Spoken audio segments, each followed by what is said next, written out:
Okay, we've put it off long enough. It's time for the main event of this episode, and that is the channel Slightly Offensive, which I think plays on The Blaze, which is a right-wing... I know it was a cable channel. I guess I'm not sure if it still is. The Blaze TV. Who founded Blaze? One sec, let me look at their Wikipedia page. Blaze Media is an American conservative media company. It was founded in 2018 as a result of the merger between The Blaze and CRTV LLC. The company's leadership consists of CEO Tyler Cardin and President Gaston Mooney. It's based in Irving, Texas, where it was studios and offices, as well as in Washington, D.C. The Blaze was a pay television network founded by Glenn Beck, which operated The Conservative Review, and CRTV was an online subscription network. My parents also, for a time, I know, had that as part of their DirecTV package, so I don't know if that was like a thing that other cable companies did or whatever. But anyway, they're a right-wing media network or whatever, and now they do YouTube videos too. So this episode, we saw a previous one, by the way, where Blair White and someone else debated John Doyle and some other messed up lady about inclusiveness in the Republican Party. Today the debate is about LGBT how do I put this? I'll just let them put it. How about that? Either way, we have two of our favorite chuds on the panel today, and that is John Doyle and Bryson Gray. John Doyle being a fascist from my home state of Michigan, and Bryson Gray being a MAGA rapper. So let's take a look at this disaster waiting to happen. So great. Where do you think homosexuals come from? Straight people. It's pretty much like if I called Bryson the N-word, that's how bad it is for us. So the plight of the transgender is not comparable to the plight of the African American. If you listen to what Tiffany just said, and you are a Christian or just a normal human being, and it didn't disgust you, then it should. TubeMan642, thanks for subscribing with 8 months. Oh, by the way, he calls it Conserva TMZ. I don't know who owns TMZ, but someone send a cease and desist.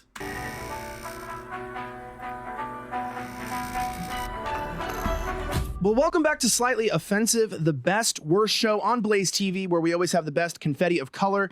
Remember, it's always the noun first and then the description, because we have to stay politically correct as always. I'm your top 17 host, Elijah Schaefer, and today we have an amazing panel of guests that have come on to talk about the future of America and what makes us strong.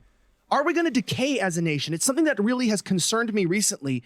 Are we digressing as we progress, or is the progress... Basically, the supposition of some of these people, the right-wingers on the panel, is that people being allowed to express their gender and sexual identities is degenerate and therefore destroying America. You heard it here first, folks. I am an active participant in destroying one of the most powerful empires in history. If you'd like to call me and hire me to come destroy your nation state, the number will be on my website. We're seeing really beneficial to our society, and it's actually the result of a free and liberal place that we call the United States of America. We're going to weigh these options between each other by getting into things. First, I want to welcome Tiffany Starr, who of course is a Twitcher. She's a YouTuber. She's a live streamer all around. I've never heard of her. Are there any links? And I want to thank her so much for coming on the show, as well as Bryson Gray. He is a Christian conservative rapper, and he is here as well. We have John Doyle, who is a conservative e-boy, as he described. And we also have JC. JC, I'm going to butcher your last name. Can you pronounce it for me one more time? Mondux. Yeah, I'm okay. Thank you. We have JC. He's a reality TV star, and they're all here to jump into the story. So first, as we begin, we're going to go to Tiffany. First, describe what your political leaning is and what your moral/religious worldview is. Sure. First, I want to thank you, Elijah. Okay. I watched a little bit of this morning, like the first 3 minutes or so.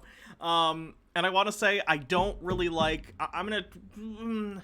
Again, of course, I'm in the LGBT community, so I'm on the side of the LGBT people. But I do want to give some constructive criticism to the form in which some of the arguments take place. First of all, my advice would be to anyone who's offered to go and debate on this show, like if you're left or whatever. Not that I don't think that many people who are actively engaged in the discourse, other people on Twitch and YouTube and stuff, I don't think that many other people watch me. So this advice is going to be heard by no one that matters in this context. But if anyone who does this regularly is invited to go on this show, don't go on this show. It's not going to be a productive conversation. They're not arguing in good faith. It's a show for right-wingers to come on and beat up on ill-prepared people from the left. Or even not from the left, just LGBT people like Blair White. And I hate Blair White. Blair White's terrible. But, like, the treatment she got on this show was really bad, too. So, don't get used as a prop by these people. It's not worth it. For giving me the opportunity to speak my piece. My name is Tiffany Starr. I'm a leftist, a socialist, a lesbian, an atheist, trans, adult performer, everything conservatives hold in high regard. Okay, here's my number 2 criticism. I don't have anything against this woman. Let me be clear. I have no problem with any of the individual things she listed. However, you need to, pragmatically speaking, understand your audience. And the audience for this channel is right-wingers who enjoy Bryson Gray and John Doyle. So if you come out here being like, doing a list like that, I'm not going to specifically mock it by imitating, but if you come out with a list like that, then you are basically playing into a stereotype that they are already primed to laugh at. You don't want to do that. I don't think that would work. And you guys know I don't take myself very seriously. Sure, on this channel I might say, like, I'm a leftist degenerate. That's because I know my audience here. It's you guys. It's people who are already more or less agreeing with me politically and understanding that I say things that are tongue-in-cheek. If I go on a show like this, which I wouldn't because I understand they're not going to be arguing in good faith in the first place, but if I were somehow drugged and put on this show against my will, I certainly would not start out like that. You don't want to play into... Even if they're not stereotypes that are necessarily negative, you don't want to play into what they view as negative stereotypes. Otherwise, they're going to immediately shut down, and I'm not talking about John Doyle. John Doyle doesn't care. He's a piece of shit either way. I'm talking about the audience who's watching the video.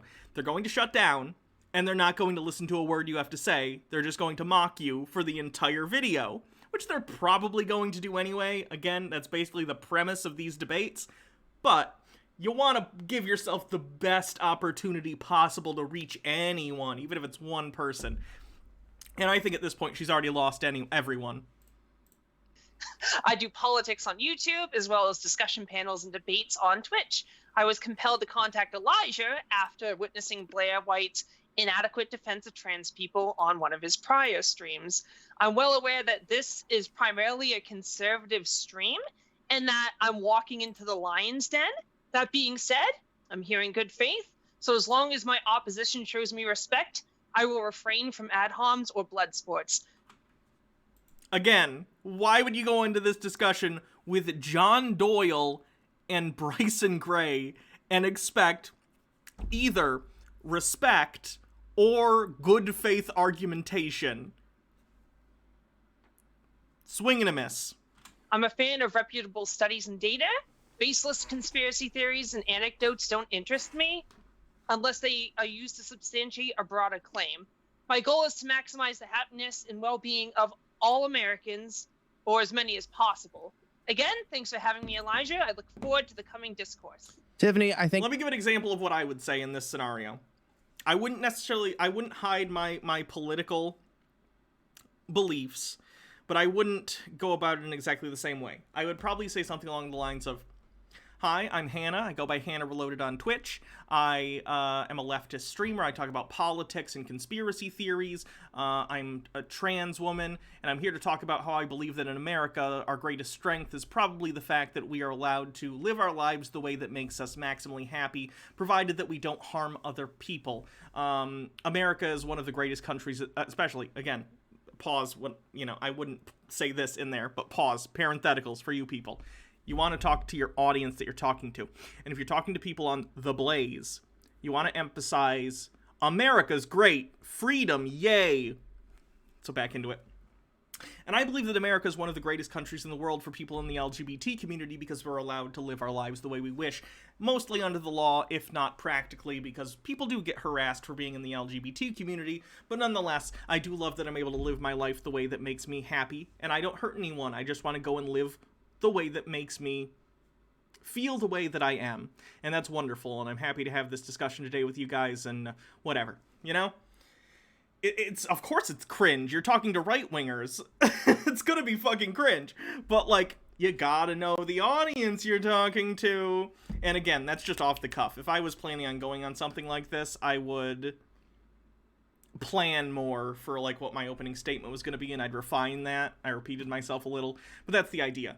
You don't want to go in and be like, hi, I'm whoever. I'm, you don't want to, Ooh. Thank you for coming into the Lions. Please don't, though. Yeah, I never would. And speaking of Lions, Bryson, Gray, go ahead and give us your... Oh, yeah, they're going to snark at anything, which is why I'm telling people don't ever go on a show like this, because you're not there to actually have a discussion. You're there to get mocked, and I don't think it's a good idea. But at this point, we're already conceding that someone is going on this show, and I'm trying to mitigate damage, basically. It's all about damage mitigation here. Political leaning. I won't even go on modern day debates anymore. I think they're shit too. Internet debate is a joke, and I think it's ridiculous. Worldview on religion and morality. I'm right on every topic, basically. There probably isn't no topic I'm not far right on, especially in today's society. I'm obviously a Christian, an actual Christian, which means I believe in the Bible, which means that as opposed to all the other Christians who don't believe in the Bible. Okay. There's no such thing as trans to begin with. Oh no! I begin to fade away like Marty McFly in the first Back to the Future movie. And then people like furries. All this stuff is obviously and blatantly a mental illness. Lovely. He compared trans people to furries too. That's nice. And degenerate. And somebody needs to say something about it because our country is going farther left. Republicans are going farther left. And I blame people for not speaking up. I wish Republicans were going farther left. Where is Bryson that he thinks that the right is going left? Community an inch, and they took every mile we had in this country. And now we took every mile by wanting to exist without being harassed or thrown in jail and being allowed to marry. Degenerate scum. They own the place, but they can't even procreate and reproduce. So you know. So is his definition of degenerate also include people who just aren't fertile for some reason? Great.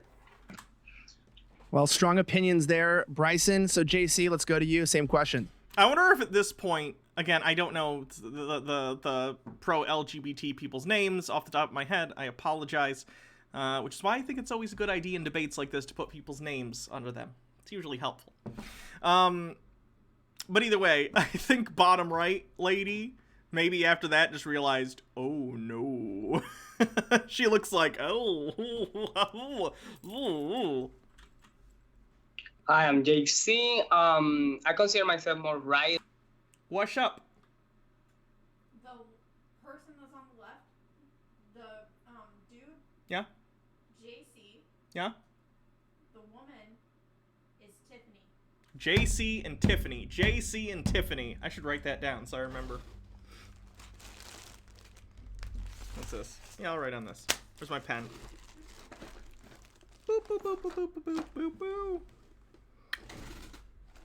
Entertaining stream. Watch me dig through my desk for my pen. Found it. Okay. JC. Tiffany. Okay.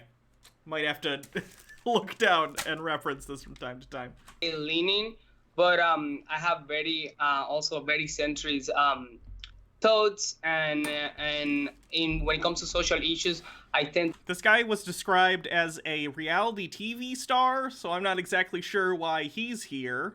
To lean a little bit more left, but it's still like always keeping it central. I consider myself, and in those issues, probably like more centralist. But I'm always open to, be respectful and listen to everyone and listen to ideas, because why not? I think being respectful is so important. Awesome. So that was JC and conservative e-boy John Doyle. Where are you at on this? I would say I would describe myself as socially conservative. I'm a Christian, but I was socially conservative before I came back to the faith. And then on economic issues, like right-leaning. Oh, that's pretty simply put. Before we jump into today's story that we're going to talk about in a second. I like that he didn't bring up that he thinks voting is cringe. He doesn't think people should vote, or at the very minimum, women shouldn't vote, according to him. So that's nice. And all of the amazing questions. I want to give a huge shout out to the sponsor of this show, which is He's just a conservative, though. He's definitely not a fascist. Northwest Retention. Guys, it is now more important than ever to protect yourself. I want to tell you It's always guns and holsters. Grab owner to a 10% off. Talk about what foundational values, 10% off. All right, so Tiffany, we're going to jump to you first. What are the foundational values of America, and does that include moral values? The foundational values of America? Yeah. I thought the first question was about sexual freedom. Is it degeneracy? Oh, God, you don't. If you get asked you got to roll with it in a live debate, okay? You don't want it, and I don't mean to constantly criticize Tiffany, but I'm probably going to because I'm going to backseat fucking debate this shit, and I hate it. I hate it. I hate it. But no, you answer the question. You just roll with it. Otherwise, you don't look great when you do that. We're going into that. I'm just getting your idea of like what you think American society is, and I'm not. This is just like, so what do you think like defines American society, American values? I'm just trying to get the audience. This is an easy question to answer to in this context. All you got to do is go like, and I do have the hammer. I'll start using the hammer. Thanks. It's a gavel, by the way. You want to say something along the lines of, again, considering your audience. I believe that America is based on freedom. Right in our founding documents, we have the idea that all men are created equal. We understand that today to not only mean men, but everyone in this country. Everyone has a right to pursue their happiness. If my happiness involves being with someone of the same gender or presenting myself as a gender different than my birth sex, then I believe that is my right as an American citizen, and anyone who tries to tell me otherwise, come and take it. I don't know. Like, it's bullshit. But you just gotta say something. Just gotta say some shit, okay? It's to understand what your guys' view of America is before we get into the nitty gritty. I like America. It's a great country. It has its flaws, but I feel like we can rectify them if we just implement policies that push us the right way. I believe that America is stronger with diversity. I know some people might not agree with that, but America is a diverse country and with diverse people and cultures, and it's great for that reason. We're not bland, for one thing. I would expand upon that thought too. I like the idea of going into like America being diverse. I'd basically go into that and say America's always been about diversity. How we define diversity is expanded over time, but nonetheless that diversity persists. Back in the day, we had not only people from England, but other countries coming here, both for religious freedom and other purposes. Eventually, when we had, in the 19th and 20th centuries, large influxes of immigrants from other places like Ireland and Italy and Germany and all sorts of places, we were a diverse country then too. It's just that our definitions of diversity have changed, and as we've gotten closer and closer to the modern day, we've started to include not only people's nationalities, but their identities outside of that as part of the diversity that strengthens America. Trans people, gay people, lesbians, bisexuals, like, they're all part of the tapestry that is the United States, and they've always been here, whether you understand that or not. It's just that now we're at a place where they feel that they can be open with who they are, and that's a wonderful thing. America's about achieving whatever ideal version of yourself you believe is out there and possible for you to become, and if that involves being part of the LGBT community, there's nothing wrong with that. I just want to maximize happiness, like I said at the beginning, for as many Americans as possible. You know, good healthcare, good infrastructure, more like better education, a military that will defend us really well. We already have at least one of those. So I mean, I feel like we just have to push a little harder on some of the systemic issues that we're dealing with, and they don't give a shit about systemic issues. They don't. If you're in a debate with these people on this channel, you got to talk about individual liberties and shit, because they don't care about collectivism and they don't care about systemic issues rather. Out some of the money that we're diverting to causes we probably shouldn't be pushing for. And that's at least my take. America is great. So Awesome. Bryson. To me, America in itself, if you look at the founders, even though they all weren't exactly Christian, they all believed in God. So our Constitution, our laws are all based on biblical values. Nope. No, they're not. If you like it or not. They're based on Enlightenment values. There's a reason that the Constitution vaguely says a creator, but it doesn't say, like, and Jesus Christ is our king, yay! That's not what it says. It's not what it says. Very explicitly, the Constitution writes out that, hey, there's a separation of church and state. Not in those exact words, but it does say, you can't, oh god, what's the exact phrasing? Basically, you can't create a state religion, is the long and short of it. So. That is simply the truth. Our year is literally based on Jesus Christ. Yes, you're right. The Declaration as a creator. We believe all, oh god, why am I blanking today? Endowed by our creator with inalienable rights. Yeah, that's not in the Constitution. Sorry, that's in the Declaration of Independence. Everybody wants to push their Congress shall make no law establishing or prohibiting the practice of a religion. Yeah. agenda through the government. So I want to push mine also, which is Christianity, biblical Christianity, which means all of this degeneracy is obviously poison to our culture. As I said, they can't reproduce what benefit does the act have towards humanity, and then it doesn't even exist. My boy, real JC, quick, Bryson, you said they are you talking about like the LGBT community? Yeah. Okay, continue. All Sorry. Okay. They all the same thing. It's all one thing. They're all gay. They just come up with different. Like Tiffany looks like was Tiffany prepared for this? Did she know who she would be debating with? Because every time Bryson speaks, she looks shocked at the things he's saying. Like, how did she think this was gonna go? Different names for it. My boy JC down there, it dresses like Pikachu. And Tiffany Star, I don't know which way. Like, you probably think you're a woman, but probably was born a man and claim to be trans. To me, what's the difference between dressing like Pikachu and dressing like a female? It's really no difference. Oh, Jesus Christ! There is, and I'll tell you later. Yeah, okay. And the problem because I have a conservative in this. John Doyle is always the most insufferable person. I've only seen one other debate on this channel, and it's another one with John Doyle. And John is always insufferable because he doesn't talk as much. But all he does is sit smugly in the corner and laugh at the shitty shit the other guest says. Because typically John Doyle, he's of course a abhorrent and a fascist, and he doesn't like LGBT people or women, but he tends to have the intelligence to have tact with those positions. He'll dog whistle and he'll skirt around it enough that you can't outright say, like, you're this, and that. So I think he just enjoys when he's in a debate with someone who says the quiet part out loud, and he thinks it's funny, but he knows better than to do that, but he likes it being said around him, if that makes sense. They always like to play the leftist game and rely on these studies that come from these universities that's already far left. All these goddamn far left checks notes. Doctors and psychologists. Studies are usually based on literally nothing.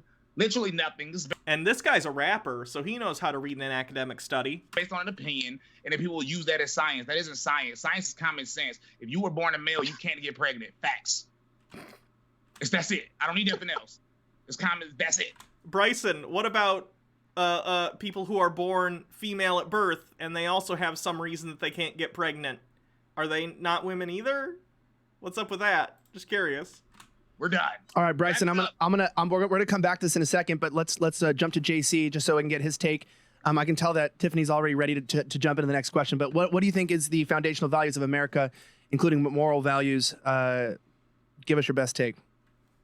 Well, before I answer your question, let me clarify to Greg, because I think he's a huge fan of Pikachu. I don't know why. That was, I don't go around dressed as a Pikachu. That was literally a Halloween party in college, and we all go crazy. We're at the dorms, and I dressed up that day, and we took pictures. I mean, how old was I? Like 19, 20? I don't know why to my understanding, he might be into like some kind of like furry thing or whatever, because I have never done anything furry related. I actually don't even really understand the concept of the furry thing. I've never had anything to do with any of that. You don't want to get defensive about this either. You might make a joke about it or a self-deprecating joke, but if you go on and on about the Pikachu thing, not a great look. But good look. I mean, if I can satisfy some hidden fantasies, good for you, dude. Anyway. If you let them derail you with little jabs like that have nothing to do with the topic at hand, then they are taking time away from when you should be talking about your position in a thoughtful way, and instead you just end up being like, I just wore a Pikachu costume, it was a costume in college. Like, no one cares. No one cares. Just move on. So, America. I come from a very, very communist dictatorship. So to me, how I see America, I mean, first of all, I see America as my mother, my everything. You don't understand how much I love this country. I have no words. To me, it's the best country in the world, and no matter what anyone says, it's always going to be the best country in the world. And the main thing that I actually really appreciate about here is the freedom. Holy cow, as someone who's literally lived in a communist country, the freedom and the right now talking. Bryson looks like he's stifling a laugh, and I don't understand what he's laughing at, unless he's literally like laughing at the fact that this guy happens to have an accent because he's from a different country, which is hilarious coming from Bryson, who isn't the most eloquent speaker. And I try not to make fun of that because the way people speak is how they speak, and I don't think it's fair. A lot like, you know, making fun of how someone looks. It's not really fair game as far as I'm concerned. So it just annoys me when I see an idiot like Bryson being like, someone sounds different than me. Like, yeah, yep. Different people sound different, Bryson. Please grow up.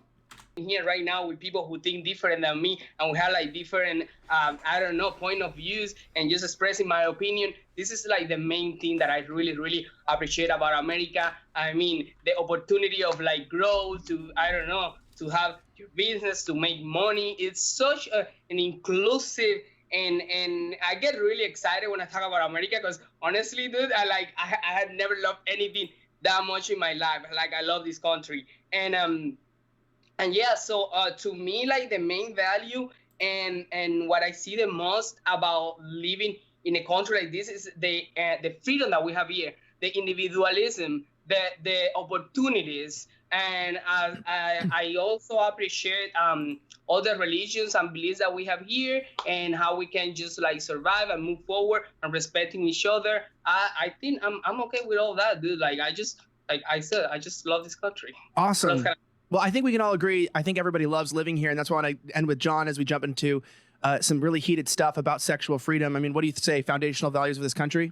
I think the best thing that we could look at as far as the foundational values of the country would be the men who built and constructed the country, which would be the founding fathers. And even the Constitution, you know, every law that we make in this country, every document that's written basically makes some sort of declaration or judgment as to how things ought to be oriented, whether that's a law banning murder or a speed limit or something like that. And so if you look at the Constitution, for example, which was written by, who's regarded to be the father of the Constitution, is a guy named James Madison.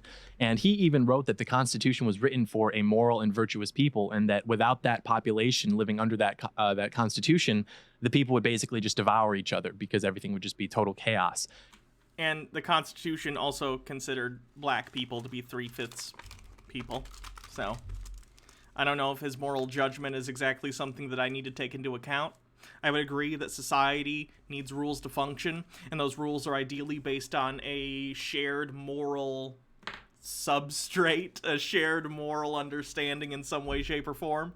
But no, I don't really care what the shared moral substance, the shared moral beliefs of people in 1776 or 1789 were. It doesn't really matter to me. What I care about is what are our shared cultural beliefs and what is working best for people in this year, today, for the people who are alive, not a bunch of dead people. I don't particularly care what James Madison thinks.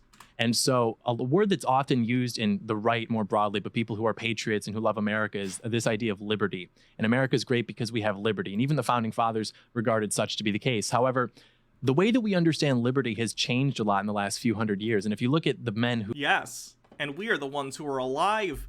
So we should be the ones that get to determine what liberty is, John. not a bunch of dead people. Who were studied by the founding fathers because they were scholars, you know, whether that's in the Greco-Roman tradition with, who would that be? Cicero, Cicero, Plato, or Aristotle, or then in the Christian tradition with Aquinas, Dante, or there's another one, Augustine.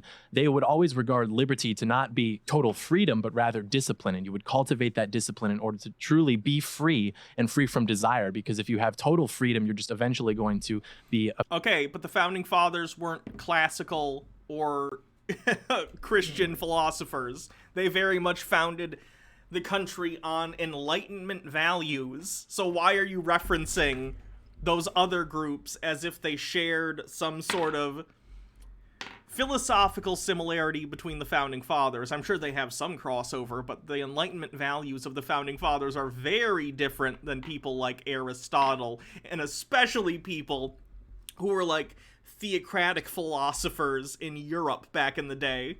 A victim and a slave to your own desires, given the flawed nature of man, which they understood. So what we're living under now really isn't liberty and the definition that's always been understood throughout history, even by the founding fathers. It's really just a modern form of slavery. Oh no, he's unironically doing the freedom is slavery thing. Freedom is slavery. It's slavery to allow you to be who you are. Where we're all free in the sense to pursue our own preferred method of self-destruction, which is ultimately just a form of like neo-slavery, so to speak. Big Brother tells you freedom is slavery, remember that. If you believe that you have the opportunity to go and do things, that's not right. Real freedom is when the boot of the government tells you who you can fuck. Now that's freedom. Okay, well, let's jump into that. So let's talk about this question here, and I want to bring this up. I think that America is an interesting place. A lot of people think America's lost. Some people think we're at the greatest apex of our society ever in terms of freedom and rights. We have a lot of talk about trans rights, etc. I know you guys are familiar with this stuff and the conversations. And so I want to just straight up bring this question. As we've moved, and I would say the key defining factor of this era, other than being in 21 years of nonstop wars in the Middle East, would be this move for sexual liberation and freedom in society and culture. And so this movement, the LGBTQ movement, number one, would you say that it has a net positive or a net negative effect on society as a whole, being more included in the national conversation and in everyday life? Tiffany, we'll start with you. Actually, while researching this topic of sexual liberation, I was disappointed to discover that there aren't many studies on this specific topic. Most results are opinion pieces, which disinterest me. However, the few studies I did happen to find swing in the left's favor a bit. A 2014 study found that sociosexual unrestricted individuals reported a higher well-being and lower stress after casual sex. It's important to note that casual sex may increase depression depending on why you engage in it. For example, someone using sex as a way to deal with emotions or for revenge purposes will most likely feel less fulfilled as opposed to people who engage in casual sex for enjoyment. This isn't even what I would focus on. Again, I would focus on the individualism argument. Like, the health of the society is great, and I do think that people being allowed to be who they are is good for society as a whole in a collectivist sense. I think that people who are happier and more comfortable with who they are more functional members of society, right?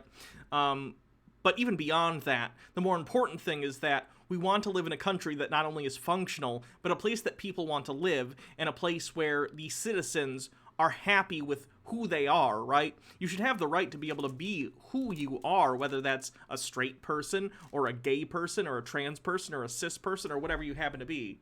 Like, that's just kind of how it works. Or to discover more about their sexuality, which, according to this study, is beneficial. It also mentioned that sexual freedom can help prevent regret, which is one of the leading reasons why people get divorced. See, I wouldn't be... It's fine to fire off, like, statistics and stuff, and that's great. It can bolster your argument. But if you find yourself, not necessarily verbatim, but just summing up articles or studies as your entire argument, you're not going to connect with the audience. If they want to go read studies, they'd go read studies. They want to hear you quickly address the points and not just be like, here's a bullet point list of all the things I learned from reading different studies and different pieces. people marry young and regret doing so, and because they don't fully embrace the young adulthood because they feel stuck it's dry. or tied down. I could link the study if you'd like. It's a pretty interesting read. Awesome. Okay, so Bryson, do you agree with that? Do you feel like that sexual freedom and this idea of living sort of, I guess some would say, a promiscuous lifestyle if you're a Christian conservative, do you think that that is a net positive or a net negative as a whole on our society? It's obviously a net negative. We don't need a study. It's kind of common sense. People, no, just let's just think about it. Let's just talk about it. When you John Doyle just mouthed true. Jesus. I don't need facts and data. That. No, I have facts. I'm about to give them to you right here. The single motherhood rate is high in this country, very high. You have having kids out of wedlock, and most of these kids, even Obama said, when you grow up without both parents in a household, what happens to that kid? What are they more likely to do? And then when we go to LGBT sexual behavior, what comes from that? Look at the statistics. It's HIV and diseases. Oh my God. The rate of HIV has decreased, Bryson. Jesus Christ. That's the truth. And then they can't even reproduce. So there's literally So why do you care? It's none of your business. no net positive coming out of that. So everybody. The only net positive that exists is the production of more children who then can go on to produce more children. Entirely utilitarian breeding is the only virtuous good society can accomplish, according to Bryson. Personal happiness and even societal happiness means nothing. You must produce children. Otherwise, you are useless. Everybody needs to do what everybody would be better off if you just wait until marriage to have sex. Hey, Bryson, you realize that straight people can get STDs too, right? And do you have but they usually come from people from your side. What, did you get your data back from the 50s? You want to link this? Look at the HIV statistics. You tell me who gets HIV the most. Or you know there are other STDs than HIV, right? HIV only became prevalent in the 1970s and 80s. Hello, the clap. There's all sorts of other stuff. Herpes. You can give them. No. Just tell me. You tell me. Hey, tell me right now, who gets HIV the most right now? What group gets HIV the most? There's actually a lot of people who get HIV. No. Who gets HIV the most? What's the largest group? That wasn't the point. The point was that. Real quick. Are you gonna say it? Do you want me to? You shouldn't interrupt me. You shouldn't interrupt me. You want me to look it up? Yeah, look up. Who gets HIV? Which group gets HIV the most? Which group has the highest rate of HIV and AIDS? I would imagine it's probably people who engage in anal sex without protection, and intravenous drug users, probably at number 2. For context, something that's interesting actually on that point is that originally it wasn't called AIDS, it was called GRID because... Oh my God, and yes, and then they renamed it. It was, it was called GRID initially, which stands for Gay-Related Immune Deficiency, because they thought only gay men could get it. And then they... Oh, I need to turn myself up, sorry. And then they changed it because, of course, that's not the case. Anyone has the potential to catch HIV. It's just more likely when you have... I think we all understand why certain groups are more likely to get HIV than other groups. I'm not going to go into the mechanics of it. Because it was understood by the medical community to be something that was disproportionately and almost exclusively affecting gay communities. And of course, the gay people infiltrated the American Psychiatric Association. They referred to themselves as the Gay PA, and they lobbied sneaky to have the name of it changed to AIDS so that it wouldn't marginalize gay people. It actually says that the highest rate is among Black and African American. Oh no! No! Don't do this! Don't do this! Don't do this! Ah!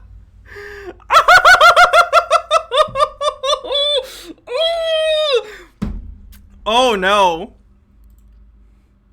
The word of the day, class, is pragmatism.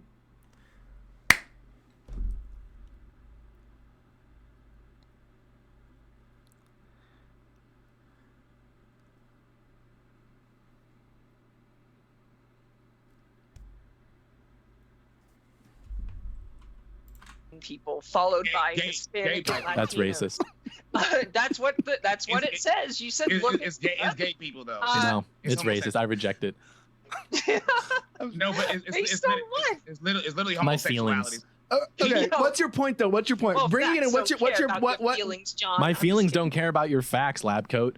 Okay, Okay, but bringing this to, so then with that being said, we get where yours come from. JC, you haven't weighed in on this. We want to hear from you.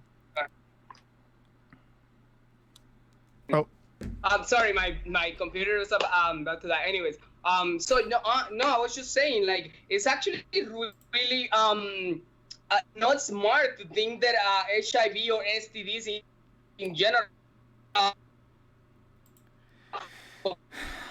This is actually something that anyone Oh God, they're using Skype too. can be affected. Is by. everyone using Skype, or is just he using Skype?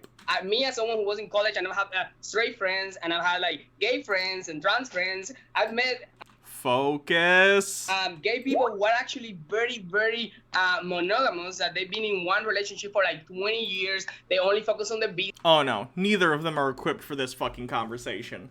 It's a shit show. business. They only focus, in like in this type of like simple and conservative life. And I've had straight friends who actually every single weekend have like 10 sexual partners. You know what I'm saying? So I think it's very Yeah, they wouldn't bring on competent people. That's not the point. The point is not to have a genuine discussion. It's to have a platform where right-wingers who are ready to have an argument, like John Doyle's an idiot. I shouldn't say that. John Doyle isn't an idiot. He's disingenuous and a bad guy and really shit. But he knows how to have a conversation if it's against people like this who are not prepared. If he's against someone who actually knows what they're doing, no, because his points are wrong. But when he's against people who don't know how to respond to him well, then he can tap dance around them, because he knows how to use rhetoric to his advantage. Bryson Gray's pretty shit too, but, he's just there to say shocking things. But then they bring on, people who aren't prepared from the left or the center or whatever they ended up calling it, and just make fun of them. That's the entire point. That's what the platform is for. To reinforce right-wingers with their points by bringing on, people who aren't prepared and acting like this is the strongest arguments that the left can make. And of course, there are people who aren't good at making arguments. stereotypical. I don't even know how to say, just put this only on a specific group of people. I think it's a matter of probably like education. I mean, we probably get better at educating people about like all these facts and how all these STDs actually, transmit and stuff like that. Then we will be doing better. But I think it's just not a good thing to use Wait. about like a specific group, like about like gays or about like, I don't know, black people or it's my opinion. I just posted a real quick? CDC study. I just posted a CDC study in the chat that said, and this was from 2018, and of the new cases, 69% were among gay and bisexual men. So I don't know what y'all be looking up, but this is 69%. Y'all don't even make up 10% of the population. What do you say? 9%. And this was from 2018, and of the new cases, 69% were among gay and bisexual men. So I don't know what y'all be looking up. Yes. And again, I didn't want to get into... Oh boy. How do I put this? I'm trying to put this in a way that it's already going to be demonetized. Why do I care? The actual act of anal sex, which is obviously going to be more likely to happen between gay or bisexual male partners, or even like trans, if one of the people in the relationship is trans and happens to have a penis, then whatever. Anyway, let's just put it this way. Whenever there's a higher likelihood of butt stuff, specifically with penis in butt, you're going to have a higher likelihood of contracting something like HIV, because it is a blood-borne illness, and when you have friction and sort of the thin... How do I put this? I'm trying to put this in tact. I'm trying to be tactful, people. Okay? Fluids and friction and relatively exposed veins and stuff in the lining of the anus, the membrane wall, yes, tears in the membrane wall, make it easier to contract HIV through these micro tears, yes. So in communities where anal sex is more prolific, you're going to see higher rates of HIV. But that's why, again, contraception, condoms, lots of lube, safe sex education, these things are all paramount. But this is 69%. Y'all don't even make up 10% of the population, I think, and 69% of all new cases is from gay and bisexual men. That's not how statistics work. Do you want to post the link in chat? Speaking of Oh, don't. which, by the way, I just want to hop in that there's a thing called PrEP, which helps prevent HIV, and when taken daily, PrEP is highly effective for preventing HIV. Studies have shown that PrEP reduces the risk of getting HIV from sex by about 99% when taken daily. And I'm surprised that you would say that there's a lot of HIV going around in the gay community. Please link. Oh, don't bring up the. Link that, since the studies here don't agree with you. Oh God, she's doing a bad job too, because she's actively arguing against something that's true, right? But you need to get into why it's true, not just the fact that it's true. Bryson is implying that, like, people in the LGBT community are inherently dirty or degenerate because of the high rates of HIV, and not actually going into explaining, like, yes, that's, you could use this as a great tangent to explain, like, yes, if we had better LGBT sex education, then we'd have lower rates of HIV, because people don't understand how it's contracted. They don't understand that as long as you are, do this, and that, you can reduce the prevalence of these things. You don't want to just say, no, your statistic is wrong!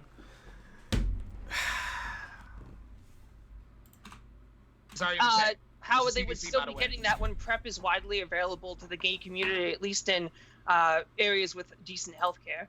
Also, we're in the United States. That's not many places. Why are you lying, though? Why are you lying? Hello, Daddy Sume. Welcome. Why am I lying? Let me let JC. Let me let JC We still have an hour left in this, by the way. answer here.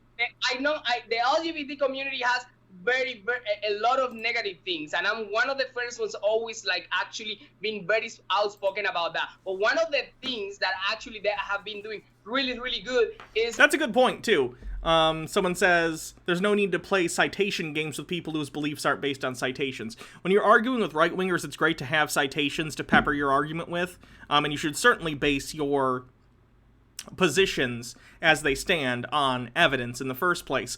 But when you're debating with right-wingers and you want the audience, who is primarily composed of right-wingers, to listen to you, you need to understand rhetoric and pragmatism. You cannot just come at them with a bunch of statistics and be like, here's why I'm right, because they don't care. They're not swayed by that. They're swayed by rhetoric, okay? A lot of people are, too.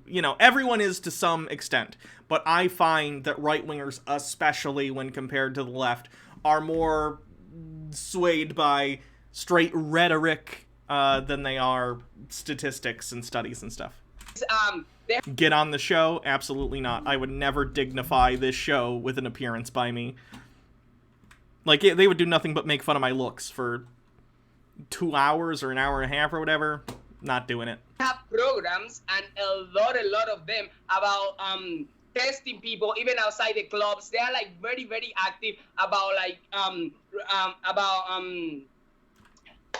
what's the thing about sorry guys, reaching people who could be who could have, like, an STD or anything like that. So they actually do a really, really good job chasing all these STDs and HIV cases. That's probably why you see more cases probably on the LGBT community. I've been in a bar, and I came outside at 12 a.m. and I've seen a little truck right there asking me if I want to get tested. So if we have all these programs, and we have all these, even right here in LA, I would say in every single mile they have a building that is the Association Healthcare for AIDS. I really don't like this JC guy. Or stuff like that. I don't think he's very good at this. Like, even, I keep forgetting their names. Like, Tiffany's not great, but I dislike JC more. And they all... Obviously, the people I dislike the most are John Doyle and Bryson. I'm just saying, like, even though I'm on these people's side, I think they're doing a bad job. They provide free testing, free treatment, stuff like that. Maybe it's because we are actually evolved till the point that we've just been chasing every single case, and every single people who could be at risk. And that's probably why we get diagnosed if we come up with one of these diseases. In the straight community, this is not something that you see that often. Like, even if I tell my mom right now, hey, have you ever got a screen for STDs? My mom will be like, well, I guess when I got my annual, I don't know, like... It just feels like he says a little, but talks a lot. Does that make sense? Rambly. Physical, that they did it, but they don't really have the knowledge or the same educations that we get in the LGBT community. All right, when it comes JC, I'm going to cut you off there real fast and say, so I get what you're saying, but John, we haven't heard from you. Net negative or net positive overall, the sexual liberation movement and the LGBT community? Definitely net negative. I think with the STDs, it's a little bit of a chicken versus egg type thing. Like, do we have the testing because we have the diseases, or do we have the prevalence because we have the testing? I think what's interesting about male sexuality, especially with homosexuals, is you can actually see exactly how relationships with human beings would manifest if the female and male sexualities were actually identical. And you can see this in the gay community because monogamy is basically non-existent. I mean, oh no, John, no, that's definitely untrue. I think, which is why for decades, gay and lesbian people wanted to get married, and it wasn't until 2015 that they could. Jesus Christ. 50% of gay relationships are open if you ask them if they're monogamous. Like, oftentimes they'll just laugh at you. You've shared anecdotes with me about that. The average anecdotes gay relationship lasts less than 2 years. And so, I mean, they've even done... I would imagine most relationships don't last longer than 2 years if you look at statistical lengths of all relationships. Studies like... That's actually a decent average considering how many relationships end very quickly. You know, with the pinnacle of gay behavior would probably be like 1980 San Francisco, and they find like the average man there had like 500 partners in some studies. Yes, because your average gay man is getting laid as often who's hanging out in San Francisco in the 80s. Woo! So that's because men are fundamentally wired to basically just try to get everything pregnant. But if you're homosexual, you know, you're going to be manifesting that behavior with other men. And so casual hookups are a staple of gay culture. This is not even remotely controversial or hidden within those communities. And so I think that would probably be the best explanation for why we're seeing that amount of STDs within the community, not necessarily just that they're getting tested more for whatever reason. It's because butt stuff makes it easier to catch HIV. Tiffany, I think they are. They're not inhaling. I haven't. let me go to Tiffany. Well, let's guys, reel it in for a second. I want to hear Tiffany. Go on this one. He doesn't understand sex at all, does he? Probably not. He's never had it. I'm not saying that as an insult. I'm saying that as he's a celibate. He's voluntarily celibate, to my knowledge. He doesn't want to do it till he gets married, so I don't think he knows. Say men aren't necessarily made to like inherently to like go out and just try to people to get them pregnant. They just want to like people. Like, yes, they like a purpose if you want to reproduce is to get someone pregnant, but that's not like an internal thing that aren't all you an men atheist? Want to do. I don't want to speak to your beliefs, but I would imagine if you're an atheist, you probably believe in evolution. And so the evolutionary... Okay, but because something is evolutionarily advantageous doesn't mean that's how your consciousness works. Like, someone going out and being like, I'm trying to think of a different word. I would like to do the sexy time. They're not thinking, I just want to go out and get someone pregnant. They're thinking, you know, I am... feeling a proclivity towards wanting to engage in sexual activity, let's say. Yeah, behaviors manifest for reasons, evolutionarily speaking, but that's not how you perceive these decisions mentally. Psychology would agree with me in this particular case. No. I'm talking about like people right now. In that, I know that like men want to like things, but not every man. Like if it was like an internal biological thing that they had to like reproduce, then or everything to reproduce, then there wouldn't be straight men who don't want kids, and there's plenty of them. And what I was going to say is, I did see the statistic that you brought up, Bryson, and it is pretty alarming.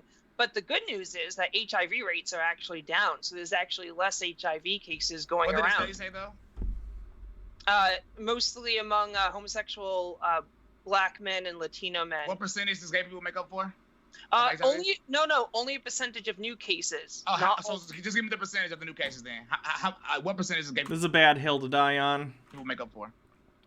For the new percentage, I can even link it in chat if people want to see. Oh, I already posted. I just wanted you to say Oh, it okay, yeah. out loud. It's well, I mean, it's 69. Nice. But Jeez. yeah, I mean, but Again, you don't need to necessarily harp on it. You just need to explain why that statistic is as high as it is, right? Doing a bad job. the overall point is that heterosexuals can still get HIV in this 24% among the new cases, and HIV cases are actually down, probably due to stuff like PrEP. Well, let me ask you guys this. I'm going to come into the question right now. I want to get your idea on this. We're going to go around. So when you look at the sexual liberation movement, one of the questions that I get asked a lot, and I think that people disagree with, and I want to have constructive, and I emphasize constructive conversation on this. You know, some people see sexual liberation and this idea of the LGBTQ community as a sign of progress, and other people see it as a sign of social degeneration in our country. So do you believe that the Like the Nazis did. Fun stuff. community, and I would even just say like straight promiscuity, is a sign of, is this degenerate behavior, or is this a, I would just say like a cross benefit of living in a free and liberal society? We'll go to Bryson. Degeneracy is like a straight up eugenicist vocabulary word. You don't want to use degeneracy, people. Come on. Look up the definition of degenerate real quick. An immoral or corrupt person. And homosexuality is immoral, especially because I'm a Christian. And if you want to base it on that, we can alone. But I'd like to hear your extra biblical reasons, Bryson. Is that a poster of a wolf on his wall? Does Bryson Gray, adult man, have a poster of a wolf in the top right corner of his room? I don't mean to harp on this, but that's the most on-brand shit I've ever seen. you just want to base it on nature.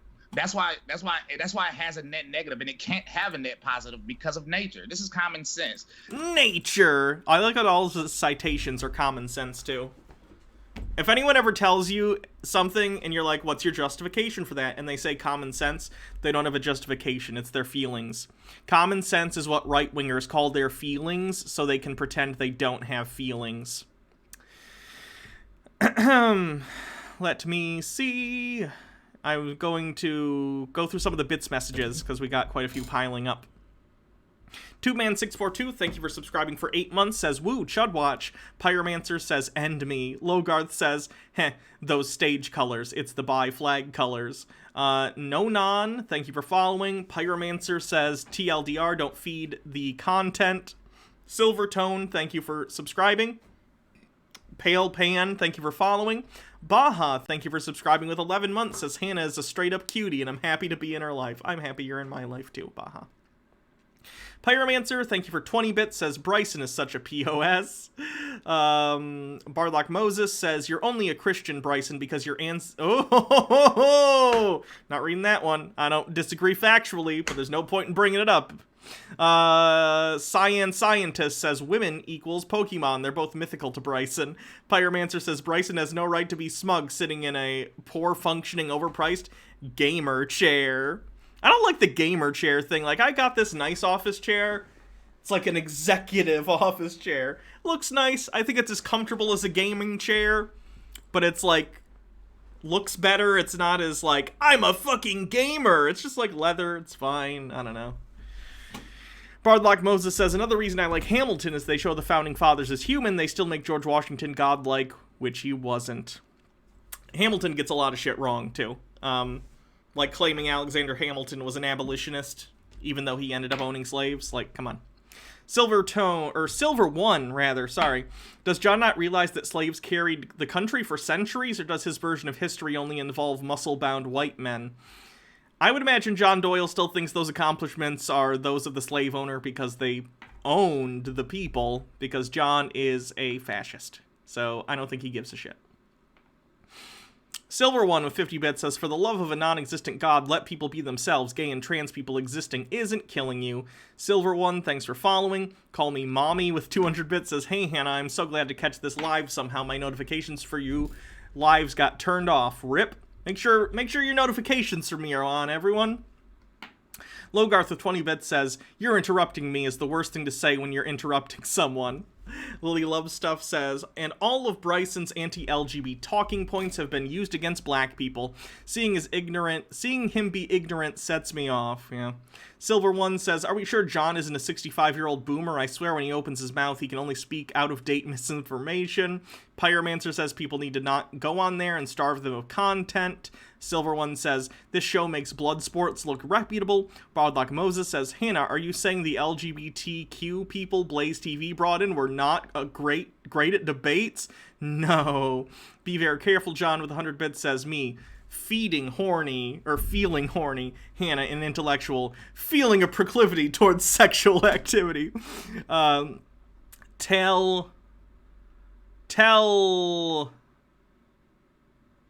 45T. I'm not sure what it's supposed to be. I'm not good at leet speak. Telleast? Is that what it's supposed to be? Thank you for following. All right, back to the shit show. This is like, you don't need a study, bro. I promise you. You don't need a study. Yes, you do. If you're trying to make bold claims about whether or not people should be able to live their lives the way they want, yes, you should have a study. It's so easy to understand. You don't need facts and data. Remember, people. But I already gave you the facts, and you denied it. Now I didn't deny it. You were just... No, you admitted it afterwards. You purposely didn't tell people it was about new cases. I did say that, though. I said that before. When I posted the link, I said that. And you didn't mention the... He did say it was new cases. She's wrong. Increasing rate of HIV. You've got like the low IQ, like it's Adam and Eve, not Adam and Steve. And then you've got like the middle IQ, like where's your... John Doyle will consistently find himself on the side of dumb people and then rationalize it by saying dumb people and super smart people often hold the exact same opinions. And it's the middle of the road intelligence people that are the real idiots, which doesn't really make sense. Your facts and data, and then the high IQ is like Aristotelian natural law says that this is wrong. Listen, on any scale you look at it. Using big words to say a dumb opinion is still a dumb opinion. Did you guys know that? Any scale. Two men can't get each other pregnant. It just can't happen. But they can certainly try. Unfortunately, because that's not how we were created in any way, shape, or form. So even if you don't believe in God, you have to believe in nature. You have no choice. You have to believe in nature. It can't happen because you're not made to have sex with the same sex. You're literally just not created. Your body is literally not created for that. So saying anything otherwise, thinking you need study. Again, the breeding utilitarianism is such a bleak outlook on the human condition. I can't even imagine getting up every day and believing that this is your only goal, is to breed, and if you don't do that, you have failed, and you're garbage, and you're a waste of space. That's what's idiotic. Like I said, I can't stand when conservatives like play this little game. What do I need to study for, bro?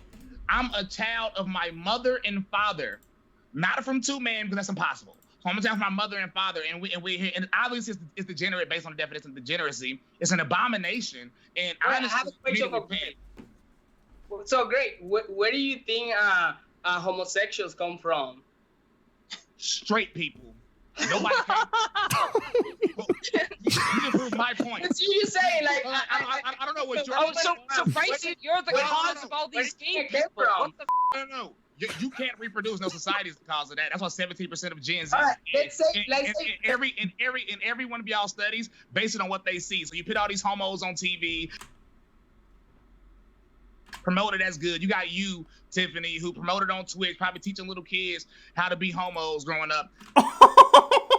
How has Bryson not been deplatformed yet? That should not be on my Twitter. That's the problem with all that. And then you got people taking pictures with Lady MAGA and Blair White. That's the problem. That's why I was leading there. But you know nobody can come from you, right? I know those are the trans people that he knows: Lady MAGA, Blair White, and Tiffany, who's literally right in front of him.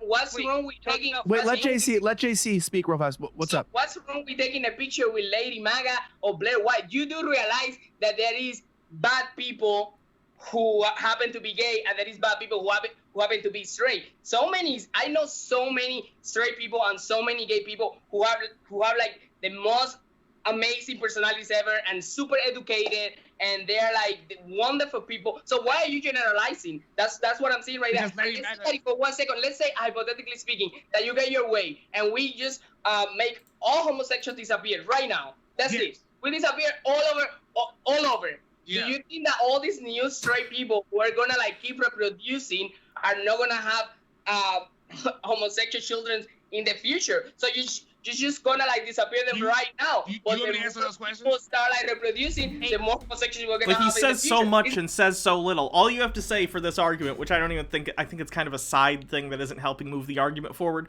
But let's say he wants to make this argument and he's saying, let me try and make this more succinct. Look, John, Bryson, I understand that you might be uncomfortable with gay people and you might believe that being gay or trans or whatever is immoral in some way. However, LGBT people exist. We make up somewhere between 5 and 10% of the population.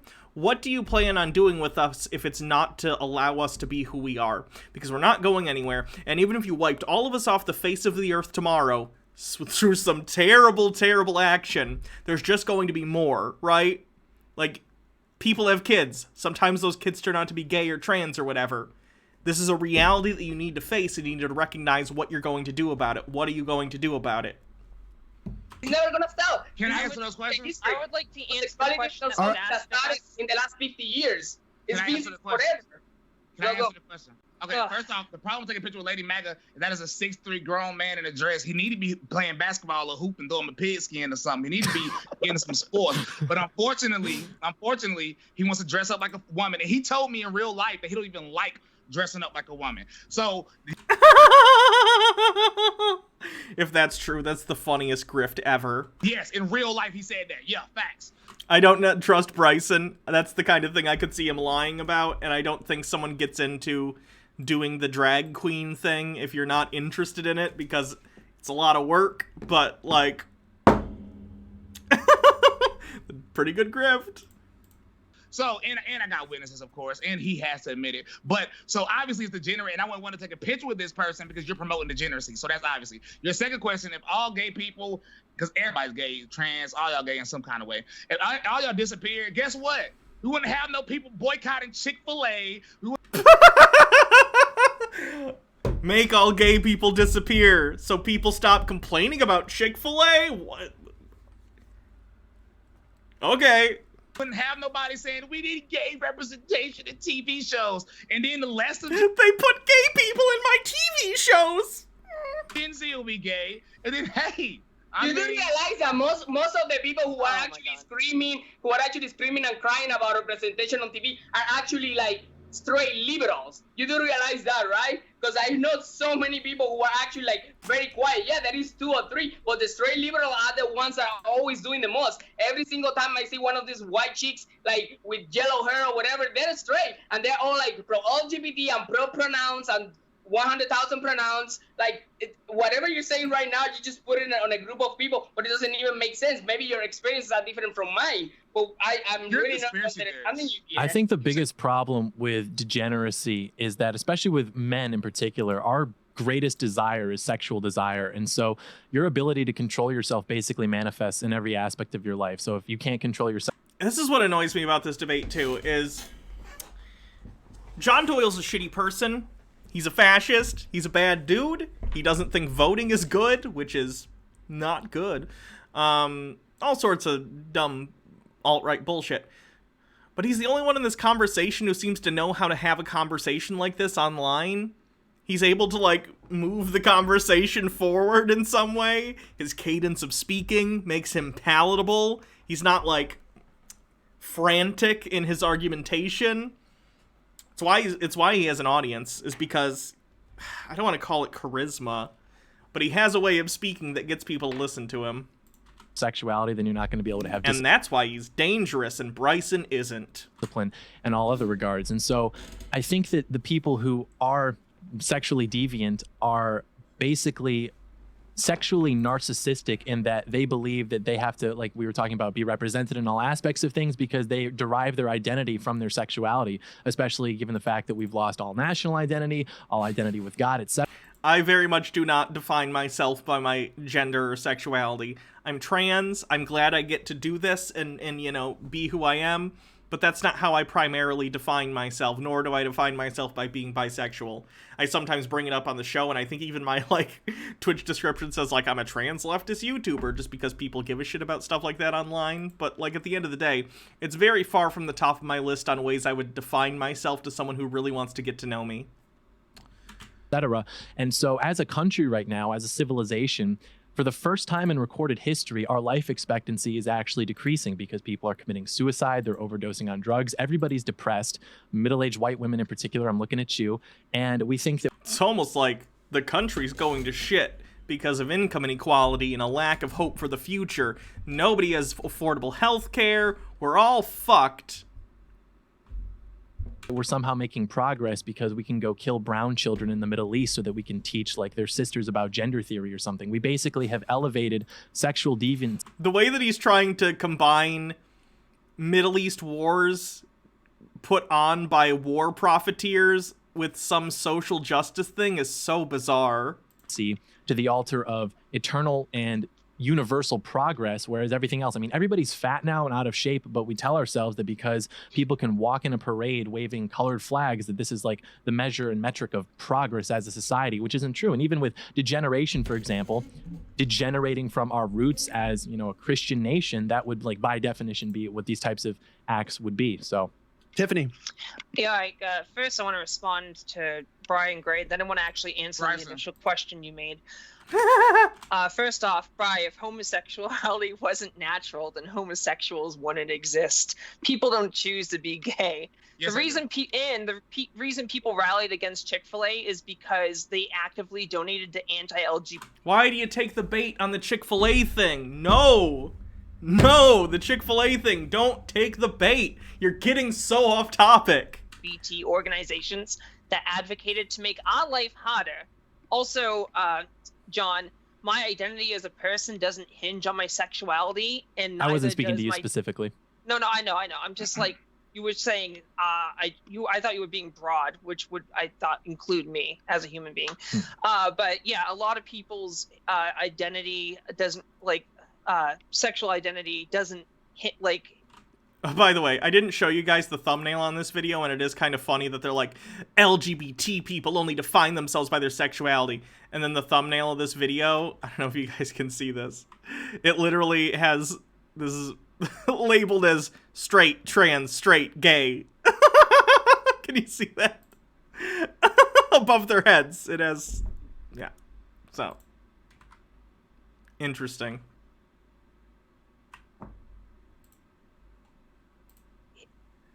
You made me mess up. All right. Many such cases. Yes. Also, plenty of LGBT people are disciplined, and they don't have to get control of their sexuality. I do think it's funny too, because some of the most in shape people are gay dudes. Like I'm just you know. It's funny that he sort of conflated the quote degeneracy of the LGBT community with like the degeneracy of Americans being fat. And I bet if you took a statistic of obesity rates in the gay community versus the general population or the people who are straight, I'd imagine there'd be a lower prevalence in the LGBT community because it would be skewed just by the gay gym bros, who I respect, by the way. Good for you guys.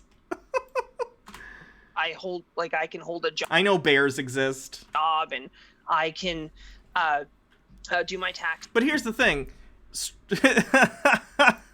You know what they call bears who are straight? Just normal dudes in their 40s with beer guts. So, just saying. I can raise a family, and I have no issues with that. That's like real discipline if you do it well, not if I don't want to have sex with other women. So can I answer the question real quick, because I want to get it out before I forget.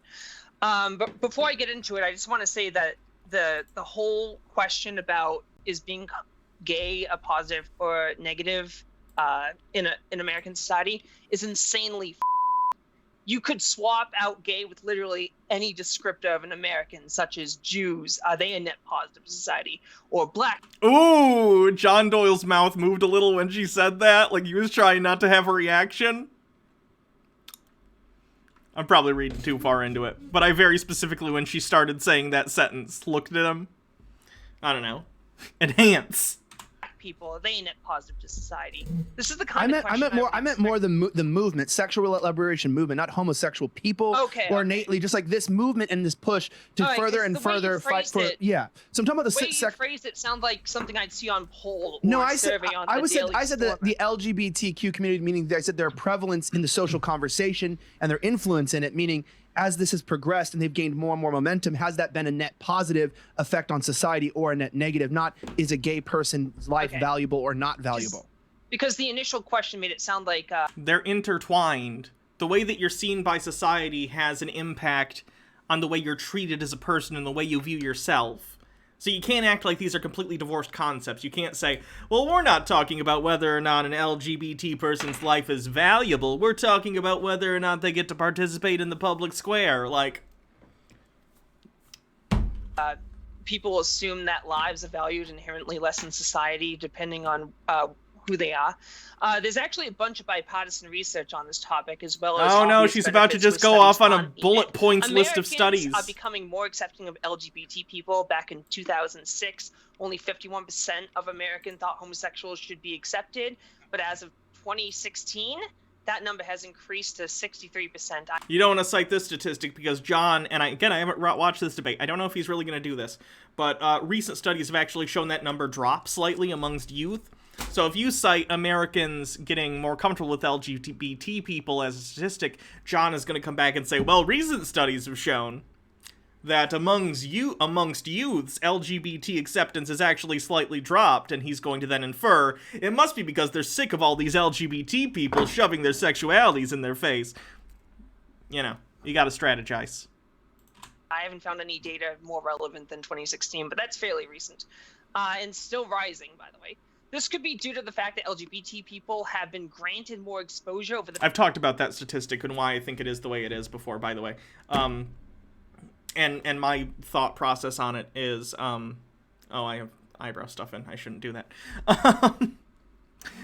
Oh god, I lost my train of thought. Oh, the reason that statistic's gone down slightly is because when you think of the LGBT community, back in the day, you'd probably primarily used to think about, the G and L, and maybe the B, but mostly the G and the L, whereas nowadays the main topic socially that gets brought up in regard to the LGBT community is usually the T, and there are fewer people who are supportive of T than there are of G, B, and L, unfortunately. There's a lot of TERFs out there. So I think the question has gone down not because general support for, like, gay people has gone down, but because the term LGBT has become more associated with the trans community in recent years, at least when we're talking about them broadly in the social context. And there are just fewer people right now who support trans people, unfortunately, than people in the gay community. The past decade, as well as the number of people who identify as LGBT increases. There are more LGBT people coming out now than ever before. Studies show that there is no scientific evidence that people. I can talk. I f***ing promise. Study shows there's I no don't believe scientific you. evidence that parenting effectiveness is related to parental sexual orientation, meaning that same-sex couples are just as likely to provide supportive and healthy environments for children as LGBT people are. In fact, the only negative to LGBT people in the workplace... I'm going to speed this up a little bit. Just a bit. Just a tad. I can think of is the fact that they face more discrimination and aggression from other coworkers. 70% of LGBT people passed over for a job due to their sexual orientation or gender identity. Again, you don't want to cite... These statistics are true, I agree. But Bryson does not care. He has already illustrated that he does not care about statistics. John Doyle cares about statistics insofar as he can contort them to his rhetoric and use them against you. But he doesn't care about the actual meaning of the statistics. So it is pointless in this debate to continue to bring them up. 10 to 20% receive a negative performance evaluation or passed over for a promotion because they were gay or trans. Especially in regard to, like, systemic issues involving discrimination. Right-wingers don't give a shit. They don't believe that stuff exists. 41%. They're wrong, but they don't believe that stuff exists, and you're not going to convince them by citing these studies. Of gay and transgender workers were verbally or physically abused. Seems to me like LGBT people just want to live their lives and be productive members of society, Only the ignorant and bigoted are trying to make their lives a lot harder to do. Yeah, and speak of the devil, Bryson. Can I respond to that? Yeah, go ahead. I think we actually agree. I think since the early 1990s, the public perception of same-sex marriage, which is what we'll use for this example, has like literally inverted, so that the amount of people who used to be against it are now in support of it and vice versa. And oftentimes with these social movements, we tend to think of it in terms of like, oh, we just know better than the people 30 years ago did. But that's not actually true. It's actually the result of calculated political movements and funding and resources being allocated properly, etc. There were strategies. They tricked us into accepting people, those bastards. Guides literally written. I think the most common would be How America Will Conquer Its Fear and Hatred of Gays in the 1990s. You think she's doing well at recruiting centrists? Right-wingers are a lost cause. This is on the Slightly Offensive channel, which is on The Blaze. There are 0 centrists that watch this channel. It's pointless, which is why I say you shouldn't even go on this channel in the first place, but... was written as a strategy book for how we're going to get America to accept LGBT people. Well, actually, at the time, it was just gay people. And one of the ideas was that we need to frame it as love is just love. It's just the same as a man and a woman wanting to get married. And it's just like they're victims. We need to feel bad for them. These were all political strategies so that America would eventually come to terms with this and so that they could feel accepted in society. And so I don't think that it's a matter of us all of a sudden just being like, oh, wait a minute. No, this is like fine. It's actually just like a calculated movement of basically different apparatuses coming together to push this agenda. And Wait, what's the agenda? Having gay people live happy lives? I mean, it depends on how you define happy, but it's not about that. I mean, Happy, you know, when people are content with their lives, when their way they live makes them feel good about themselves in general. they live their life without being discriminated against and have the same But that doesn't actually make them opportunities happy. I mean, they're still as everyone else. disproportionately manifesting mental illness, disproportionately committing suicide. Again, yeah, because society treats us like shit. It's your fault, John, and people like you. Let's do another break for some bits messages. Lily says, does Bryson think his parents only smashed to make him? Imagine only having sex to have kids, and your kid is Bryson, the MAGA rapper, with a wolf poster in his room. History Chick says, yes, I was turned asexual because of the great asexual representation in the 2000s, 2010s, and 2014 Tumblr. Eye roll. Last First Born X, thanks for resubscribing. And also says, the reason John is so good at this is because he doesn't have sex. He puts all that time and energy into his craft and not getting laid.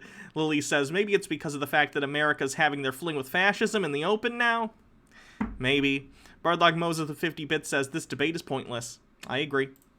There's no evidence to Well, suggest no, that there's this is reasons because... for that, and a lot of those reasons come from... Let me put it this way. I think the debate in and of itself is pointless, but I think there is value in dissecting it and explaining where the pro-LGBT debaters are going wrong with this discussion. And it's also funny. Bryson Gray's always funny to listen to. John's just annoying, but Bryson is hilarious. from outside sources, not internal. Not just because they're gay. It's because other people treat them like or they're just owned. Right. It's not because they are gay. It's not like a shame thing. It's because they have adjacent mental illnesses that could also be contributing into that. Being gay. Who? Bro, Who? can we stop Like the cat, when? bro? John, look down. I know this isn't how cameras work. Bryson is right there. John, you are here debating that LGBT people are degenerates and shouldn't be allowed in discussions in the discourse. Well, where are all these people discriminating against gay people? What? We just heard Bryson attack. Yeah, Bryson attack. Yeah. Bryson is now, one hold on. person though. There's no like Hold on. societal No, discrimination it's not- against gay Wait, people. wait. Bryson is the... Fellas, we did it. We found the only homophobe in the United States. He's here with us tonight, introducing a Bryson Gray, the world's only homophobe.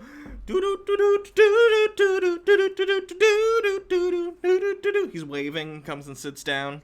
Y'all just brought up my name. So first off, can we stop this cap? Like, first off, I said why more people are gay now, and then she disagreed, and then she literally just proved it in the last thing, in the last little speech she just gave. She literally proved my point. She said more people coming out as gay because there's more gay representation, which proved my point from earlier. True. Okay, that doesn't mean there's more gay people. It means there's more people who are gay who are comfortable coming out of the closet. These are different things. There's not evidence that there are actually more gay people than there were in the past, but there's definitely more people who are out about it. But Well, no, it's because they're less afraid to come out. That's not true, because if you look at Yeah, the data from Pew Research, for example, as far as when people are coming out at what year, if that were true that all of a sudden people are more accepting so they feel comfortable to come out, you would expect the age at which people are coming out to be about the same as far as the trends going upward. But that's not what you see. You see people who are like older and people who are middle age. It's about the same as how many of them are identifying as gay. But for some reason, it's the younger people who I think it's now 1 in 6 are identifying as LGBT plus. And the reason Sure, because if you're okay, I see the difference here. The reason that it's more comfortable for younger people is because they've always grown up with the status quo that it's normal, so they're more accepting. Older people are sort of set in their ways. Someone who's 45 or 50 years old has been married for years, and if they're gay and in the closet, they're not going to upset their whole life by coming out. Or maybe they're even bisexual. A lot of the people I know most of the people I know who are LGBT are bisexual. And if you're in your 40s and you're bisexual and you're married to the opposite gender, you're probably not going to feel the need to come out about it, because what would the point be? Nothing is going to functionally change in your life. Now, I'm not necessarily saying that's right. I think it's always good to be honest about who you are, at least with, you know, the people closest to you. But, like, I get it.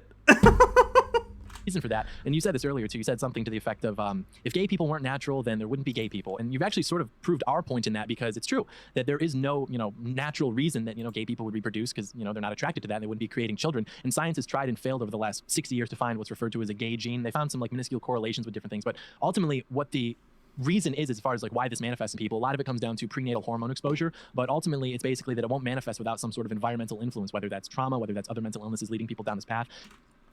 Our closest cousins, chimpanzees and bonobos, also engage in homosexual behavior. It's very common in nature. Like, I'm not saying I know the reason, but it's common. This is not a human-centric thing. And so what's happened is society has continued to push these narratives. People have decided that, okay, maybe especially children, that they're confused about things, they're depressed, and they seek identity in these different movements and social trends. Pornography, for example, is something that leads into this quite often, and it can literally warp people's sexualities into like this permanent state of being sexually deviant. Okay. I was sad, so I decided to become gay. Did it make them happy? If so, great. That's great.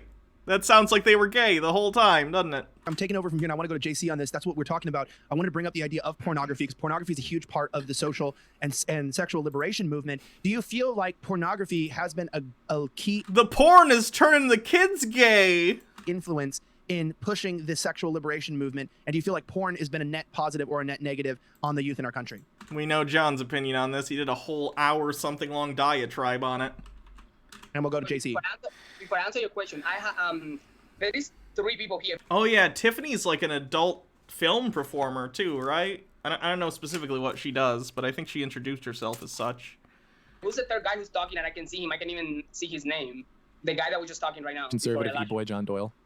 Oh, okay. So, because I can see you here, so I can even refer to you because okay, so, I believe that every, We're officially halfway done with the video, by the way. all extremes are bad. Like extremes, so like right now we have like gray, completely lost in a completely conservative religious far right, and I also think that a completely far leftist ideology where all these trans issues and gay issues, whatever, is mostly about like being trendy and stuff like that. I do think that right now things are taken a little bit out of context, and we see a lot of young people right now coming out as trans, and it's probably like the new emo. You know what I'm saying? I don't. Oh, fuck this guy. Really? Trans is the new emo.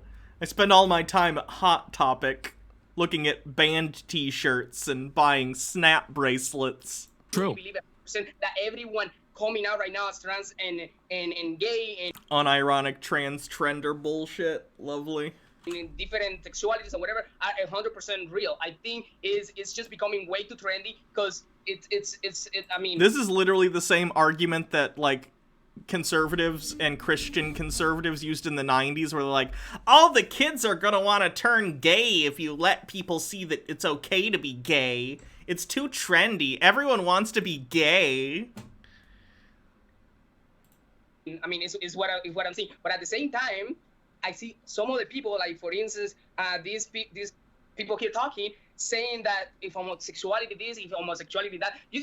Do you really think I picked to be a homosexual and have all this freaking drama in my life and like family drama, because I come from a very religious family too, and, yes. and friends drama and all like that, because I was just bored at home and I decided one day, okay, I'm gonna be a homosexual. Woo, let me get into all this type of dramatic and miserable life. No, it wasn't like that. I've always been this way. I can change who I am. I'm not gonna change who I am just because some guy here is saying that this is something I picked. You know what I'm saying? We trying to do the best that we can. We have bad people in our community. We have good people in our community. We have sluts in our community. We have people in our community who are really good big winners, who have families, who have created empires. You know what I'm saying? So I don't think that like I said, I have a very like central, a very centralistic opinion Yeah, the dude's supposed to be on the LGBT side. when it comes to that, and I'm attacked all the time. I'm attacked by the right, I'm attacked by the left, I'm attacked by huge leftist organizations, like, because not everyone Oh, he's a friend of Blair White? That explains a lot, doesn't it? can just come. Does that mean Blair had her awful experience on this channel and getting told to, quote, grow out her mustache, and still she was like, hey, do you want to go on this debate show? It'll be great. To the conclusion that probably maybe we just want to be left alone and we just want to be like everyone else. We don't want Let Bryson jump in here real fast. Okay, because I wanted to respond to John. Hold on, Wait, let me respond real quick, because first off, it's funny how you keep saying Bryson is far right, but by y'all words, I've proven everything I've said. I'm just You haven't proven anything, Bryson. What are you talking about? a few people not afraid to say it bluntly, but can we stop this lie? Like gay people are some oppressed group and they don't control everything. That is cap. Let's talk about. Gay people control everything. True. Very true. That's why every billionaire is a gay person. Hold on, We really needed that rain, didn't we? You talk about some like miserable life. Let's talk about family. Let's start with social media. Are you more likely to get banned for calling Jesus gay, or am I more likely to get banned for misgendering somebody? I don't know. Jesus hung out with a lot of dudes. Just saying. They ate of his body, washed their feet. I don't know. Just saying. Or saying homosexuality is a sin. I don't think anyone should get banned. Even if you say something really offensive that really offend me, I feel like Oh, I love when it just evolves into this shit. you have the right to say it. I didn't ask you what you think should happen. I'm asking you what is more likely to happen, because it has happened in real life. So you believe in gay privilege? No, just a little bit. If there's obvious gay privilege, gay people can say whatever they want on the internet. Gay privilege. But as soon as a straight Christian male says something against homosexuality, something against transgenderism, something about genders, then they can get banned. Yeah, because you're insulting an entire group of people and not, expressing that you believe that a certain religious figure is gay. Gay isn't an insult, Bryson. Ooh, 10 seconds, and if we get another thing in 10 seconds, we can start a hype train. Oh, it's probably too late. In a It's a heartbeat, shame. that's a fact. It's happened to many people. But many people, it happened to Oh, me. so close. yeah, but I'll go over that in a minute. Keep going with your rants. But what I can say for a fact is I've watched people call Jesus gay, Jesus racist, which should be considered offensive to, I don't know, Christians. But nobody cares. You don't get banned for that. And then when you go out, like, when you look at the radio station, the Christian radio station said they would not play my song unless I took, this is a Christian radio station. They would not play my song unless I took out the part about the LGBT community. Yeah. Yep. People don't like homophobes, Bryson. But one of the big Ooh, the hype train did start. Nice. up and coming Christian artists is some homosexual.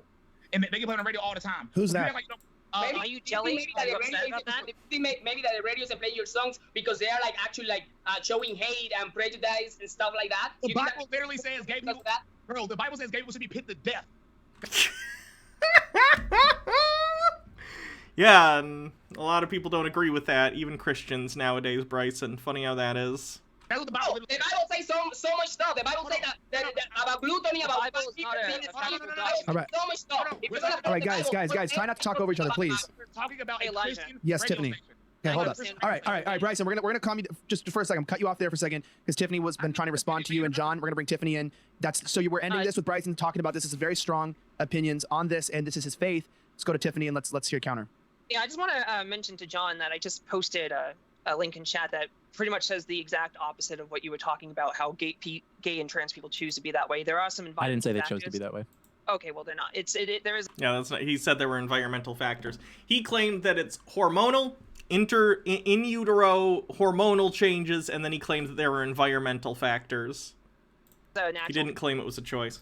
factor to it, even if there is some. That's something I don't like either. I hate John, and I think he's a piece of shit, and he's wrong. But you also can't mischaracterize people's arguments, or else you look bad. That's the Environmental prenatal influence. hormone exposure that I mentioned. You want me Well- to say something funny? So me as So a gay wait, person, so- I haven't even said one single time here that I'm oppressed. And Gray right here is saying right now that he's oppressed because the radio doesn't want to play his songs. So I guess He's right. And I think something that's important to point out no with one this is panel that we did. in this John, chat. can you- He's right. oh my He's right God, when he says okay. that. And I think something that's important to point out with this panel and the other one that we did is while certain actors, whether this gentleman or Blair White, they may not personally believe that we should be deplatformed for speaking out against the agenda, for disagreeing with it, whatever. The problem is the broader coalition in which they operate, which by the way doesn't really like them because they view them as traitors. They do believe that about people like myself or people like Bryson. So that, like Bryson said, Yeah, fuck you guys. that is the actuality of the situation. So while certain actors 86% of the level 1 hype train. may not But then you personally guys are believe such. stereotyping. You guys think that all of us are like that, and every time you open your mouth, and That's every not time what I said. Ray open his mouth, Alright, so, basically talking about the whole LGBT community in general. You should be like, no, some people, the same thing I'm telling you right now, some religious people are so accepting, so accepting, and like the best people in the world. John, And some the problem is, though, but the- I the- get Send me their that views prenatal inside my link. body. I want to see All the right, source. all right. Let's. Every group is like that, so don't. Okay, say all right, all that. right. We're kind of talking over each other. Tiffany, I'm gonna go back to Tiffany to finish what you were saying. I'm going to respond to Bryson in a minute, but I just want to say to John, can you link in the source about the prenatal exposure? I would like to see where you're getting your sources from. Additionally, No, Bryson. I don't have anything in front of I could produce it if you want to Okay. message me later, but this is just sort of like reading that okay, I've so you done. don't have any data. Yeah, I don't like it. And again, data is so important for your preparation, and it's great to be able to cite your sources. But that's not really how internet debates work. You don't get to be like, well, you send me your source so I can read it, and, you know... Again, this is one of the reasons I don't like internet debates. It's all about the rhetoric. It's not about actual, like, analyzation or any sort of analysis of the data. It's all about rhetoric and how you use those data points that you've already prepared. Data on hand. That's I could good to produce know. it. See, this is like well, sort of like, you where's your use it data? now? I've done it. That's It's kinda like, what I want. you haven't done the homework, and that's not really like my problem. I mean, I've done the homework. I already linked 3 different articles. I have 3 articles. Are they articles? They're not even studies. I They're like want articles. to know. No. Data. It's data. Hmm. But there are articles as well. I mean, not that I care for articles. But I want you to get that to me at least some point. Also, Okay. I want to say to Bryson that there are some people that do get banned for misgendering someone, but it's not just misgendering. The last time I recall, there was a woman who was banned for not for misgendering someone, but not just for misgendering them. I can't remember her name. I can Google it. But for specifically harassing that person for months with other people. Yeah, roll your eyes. Yeah. I've gotten And she tweets banned. What are you received, talking and about? I'm not done talking. And she received multiple warnings prior to getting banned. So you're not just getting banned willy nilly. The problem Yes, is, you are, bro. Nope. It happened to me. What are you Wait, talking wait, about? wait. Let me Yeah. jump in here real fast, Tiffany, and say just an example. I know you have your examples too, but a popular Christian. I might need to touch up my lipstick. I think I've worn it down. Let's take a look. Yeah. Gotta touch that up soon. Conservative group called Focus on the Family, I believe that's what it was banned off of Twitter for misgendering, I believe, the new assistant health secretary. Were they? Fuck Focus on the Family. That's awesome. Which it was a biological man that is claiming to now be a woman and is obese. I hate this channel. And is now in charge of health policy. I know that they talked about this was a trans man. woman is what we call them. Well, She's not in charge. I think she's like assistant health secretary or something.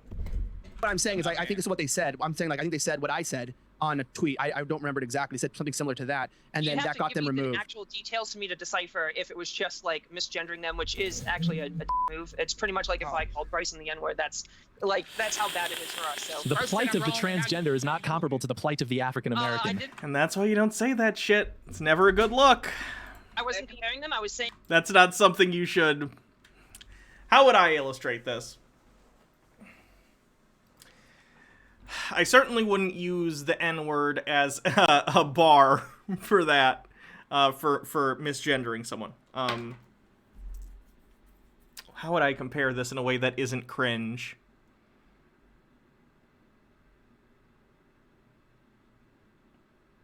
I'd probably just say it's incredibly rude and distressing to people. It hurts them a lot. Like, you shouldn't do that for the same reason you shouldn't call people any sort of name. Don't get specific. Don't compare it to the N-word, please. You're not making anyone look good, especially not yourself. Saying that. You said it's like the For N-word. the fourth time. For the fourth time, Let me she has just say- she have No, proven no. my I point. said that calling someone the N. The second word of the day after pragmatism is tact. Tact. Can we say tact, class? word is bad, and it's so like it's similar if you call a trans person Bro, tranny or My song, God Soldier. a man. has been banned on Misgendering TikTok. is It's actually insulting and not. deserving of a slap. Yes, it is. It's not- Yeah, John Doyle doesn't give a shit about black people. Like, He's made the joke that he has an N-word pass or whatever because he has, like, a black friend. Like, he doesn't care. But he uses rhetoric. He knows how to use rhetoric in a conversation like this. It doesn't matter that he's being disingenuous when what he says sounds more correct. No, I got No, a it question for is. you. It is. If you go over to a trans person and you misgender them, expect some wrath. What about on because they- accident? Low impulse control, many such cases. On accident, it depends. Not every if it's a trans woman that doesn't pass, because unfortunately not every trans woman passes, then maybe. But if it's like a trans woman that passes, like 99-100% you can't tell except someone told you they were trans and you still call them he, yeah, then you deserve to get your nuts Well, that's not an accident. That's intentional. That's not what he asked. kicked into your throat. That makes sense. So she just proved my point. Okay, case closed. They prove my point every time. Everything I've said tonight has been proved by the people. Can I just ask you, wait, real fast? I But want to it's true. Tiffany. Do you think, just to clarify, and this is an honest question, and I have no, like, I'm not being maniacal in any way. When we bring up this image here of the Assistant Health Secretary Rachel Levine, Oh, do you God. feel like this would be considered female passing, or Oh, really?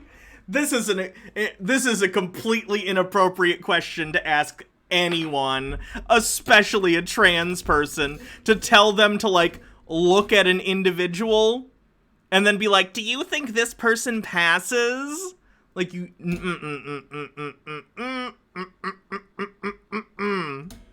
Not okay. not? I already know. I don't even have to look at the photo. No, and it wouldn't be not women, trans or cis, are all built differently. There are some ugly trans women. There are some attractive trans women. Same with cis women. We all come in different shapes and sizes. Not every trans woman was lucky enough to either stop hormones young or to get the surgeries, or sometimes it's just really bad genetics. You're like 7 feet tall, or you have really broad shoulders or something like that, or big feet. Sometimes you just get, but you have to work with what you have. Can I give you 5 seconds on this really quick before this conversation keeps getting like this deep? So, in my opinion, I'm not the kind of... Honestly, that's not a bad response, though. Just saying, like, it's not about being attractive. It's about being comfortable with yourself. So that's good. I would agree the ugly thing is far, but, basically stating that people come in all shapes and sizes and just judging people based on whether or not you personally find them attractive is not a great look. guy who actually and loves judging people by their looks or whatever. I feel like if they're gonna pick like a Secretary of Health or whatever they're gonna pick, I don't believe in the pandering thing. I don't believe it has to be a woman, a trans, a black person. I believe they have to pick someone who's actually capable and has all the knowledge and the correct fit for that position. So in this aspect right here, because you guys are just like going in a deep looks hole, I just believe that whoever should be in a position, either government or any position in general, it should be because what they're capable of, and not really because they're a woman or because they want to pander to minorities or anything like that. So you see, like right here, we all have like different views, and I don't think it's just okay to be talking about this Levine, whatever her name is, because I don't really know what her qualities are, or like if she's really. I mean, she was just accepted, I believe, less than a week ago. The Senate confirmed her. So I think we should be focusing on what people are capable of for the position they're about to start or not, or no looks. I don't think talking about looks is a good look for us. I have Fun a question fact, about there was trans just a study in 2019 that showed that children raised by same-sex couples do better in school. Again, okay. Just listing off statistics is not enough if you don't have the rhetoric to back it up. I can also talk about that study. It's probably correlative because if you have same-sex parents, most likely they had to go through either an adoption process or a surrogacy process. And if they have to do that, then presumably they have some money. If you have the money to go through surrogacy or you have the money to go through the adoption system, then you probably are a little well off, or at least have enough money to live comfortably. Kids who live more comfortably and aren't worried about where their next meal is coming from, and they're well taken care of in terms of like access to things like computers and the internet and books and stuff, they're going to do better in school. It's not just that the parents are gay. It's a correlation thing, not a causation thing. So, in my opinion.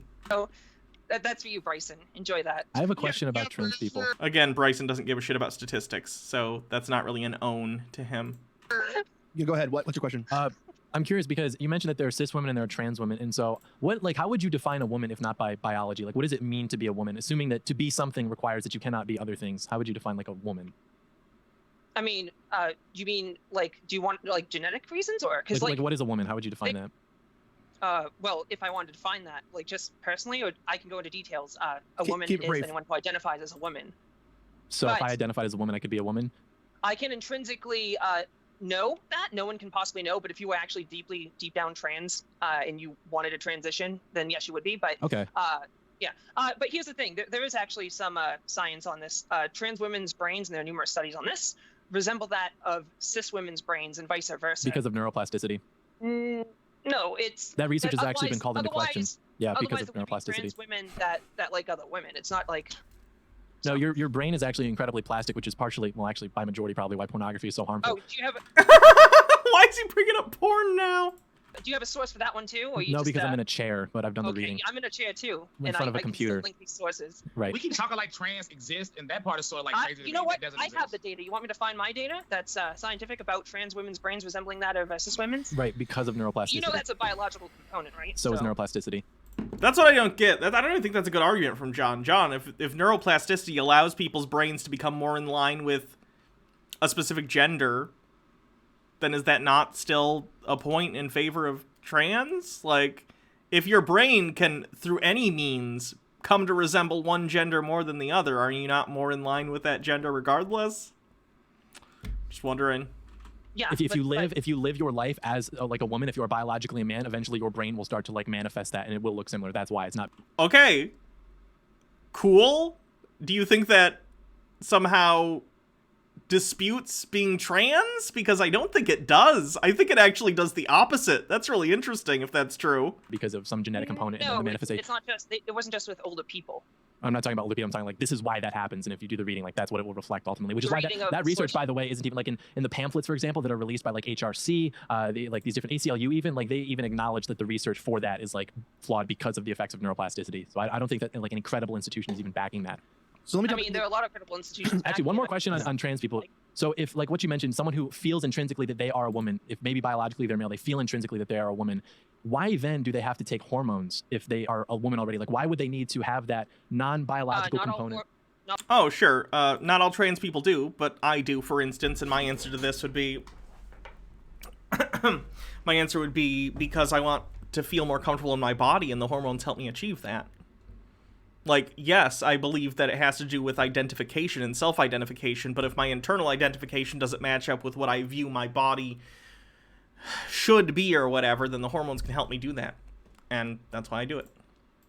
Not all trans people do. There are non-op trans women. There are trans women that do not suffer from dysphoria. But to be fair, it's like if you're trans, for the most trans people, I would say, you're pretty much screwed. Your mind and body don't connect, and it's impossible to swap your brain out to put it in another body. It'd be so much easier if you can take my brain out, put it in a cis woman's, boom, easy. But we Can I go in there with us, Bryson? You're really giving a lot of facial expressions in 60 seconds. I mean, what are your thoughts on transgender women or transgenderism? Bro, this conversation just almost drove me crazy because it's Interesting that he said transgender women, based on the too. premise that It wasn't just trans people. He did after that say trans, like transgenderism.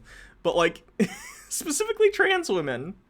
The trans man erasure, as always. you can be transgender. That's not a thing. It's created where you can be You that. base your You- life you- on a you- book you- of you fairy can- tales. No, this is That's not a good thing either. Again, I don't necessarily disagree, but what you want to do is say, like, Bryson, if you want to live your life based on your religion, that's fine, but not everyone shares your religious beliefs. You know, the Christians don't share your particular interpretation of your religious beliefs, and that's okay. You can't be dictating what other people do based on your religion. That's what the First Amendment... We all have a First Amendment right to practice any religion or no religion, and we also have the separation of church or state. If you want to have personally held beliefs, that's your business, but you can't use them to affect other people in a negative way under the law. nature. You can't transition to another gender, which is why if you feel like a woman, you still can't go get pregnant. Which is why when you feel like a woman, you still have to go get surgery, or you still have to go take pills, you still have to go do that, or you can't perform in women's sports because you're not a woman. Why we keep acting like these things exist? And this is the problem I have. When we start giving them the edge that it even exists, then people like Tiffany Starr think they have data and science. All their science is based on nothing. Because you can't transition into another gender. Gender, the original definition was literally based on sex. Then they changed it to appeal to homos. Bro, you're just gay. It's almost like words change over time. Weird. All the time. Right. I'm pretty sure sociologically the differentiation between gender and sex has been established for quite a while, too. But the original meaning has to be preserved because concepts No, it exist. doesn't. It actually doesn't does. have to. Words change all the... No words change their meaning. Ever. Why does it have to be preserved? That makes because no that's how sense. things work. Like, Additionally, I just put in what you said, John, and there's no data on what you were talking about with the Data. plastics. neuroplasticity. Yeah, Would I you don't use see that Google? anywhere. Yeah, I'll send you of course. everything later. Wait, But is it not on Google? Where'd you find it? Was it like a bus I stop? read books mainly. Oh, really? Books by who? Can you give me the author? I want to look them up. I think Ryan T. Anderson, whose book actually just got banned off Amazon because it was Oh, really? contrary. Yeah, no, he had a really good book with the bibliography had like several All hundred right, so sources. you're getting your data from books from people who are getting their Jordan Peterson has a pretty big bibliography too. It doesn't make him right. stuff banned. I'm not. Anyone can just cite stuff. What are the citations to? Sure that it's entirely reputable. That's a Heritage fallacy. Foundation. I have a question for John. That's a and Greg. Go ahead, fallacy. JC. So, do Cool. you guys think that maybe because of your position right now, so against You never want to say in a debate, that's a fallacy. No, that's not the point. You're not doing a Where's Waldo, where's the fallacy. What you want to do, if you learn fallacies, which you should, I think, if you're going to debate and deal with rhetoric in any way, the idea is not when someone does a fallacy to say, that's a fallacy. You're not supposed to go like, that's a, whatever fallacy it happens to be. You internalize the fact that, oh, what they just said is a fallacy. How do I respond to that fallacy in a way that lets me expose how stupid it is? So if someone's using circular reasoning or something, for instance, like when we talked about Peter on his like QAnon channel, you don't just say, and for entertainment purposes, I just be like, it's circular reasoning, but that's because it's for entertainment. What you want to do is you say, oh, so you think, this is the example from Peter's channel, you think that Donald Trump has to become the president because if he doesn't, then the world will not be saved, and he has to save the world because Donald Trump is great and the president, right? Like, you can then break that down and explain specifically why that doesn't work. But if all you do is say, that's circular reasoning, you just sound whiny. Don't do it. Actually get into why their argument is bad. Don't just, like, list off the name of a fallacy. Because a lot of people in your audience don't necessarily know what those are.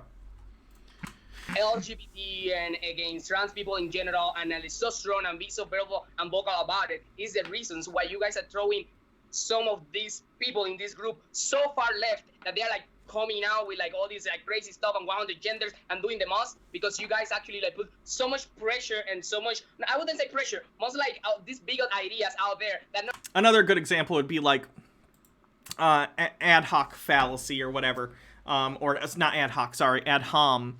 Of course, like if someone says, this is something that gets brought up a lot. Like if someone was in a debate with me and they're like, you're ugly or you're fat or whatever, I wouldn't necessarily say, that's an ad hom, even though it is. I would say, what does how I look have to do with what I just said? Explain to me the connection between how I look and what I just said and why you think the two are connected.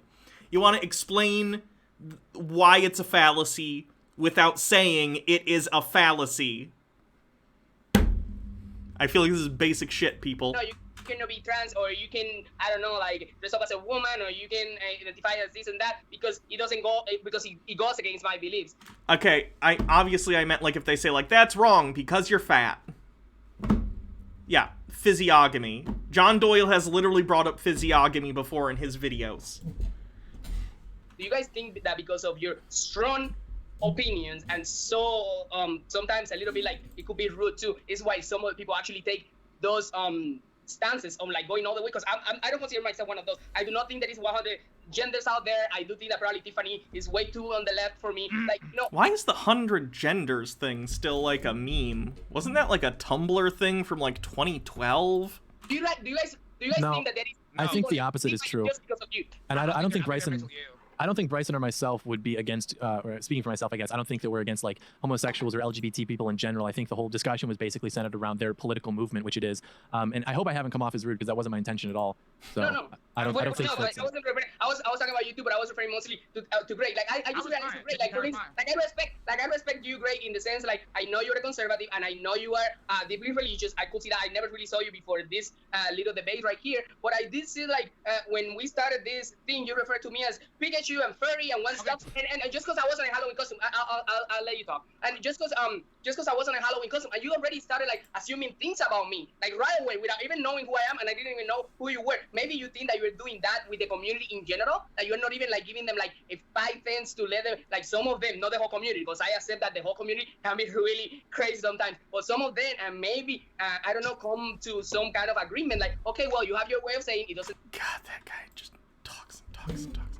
I'm gonna do some bit messages and then we'll get back to it. We're in the last 20 minutes, so we're on the home stretch.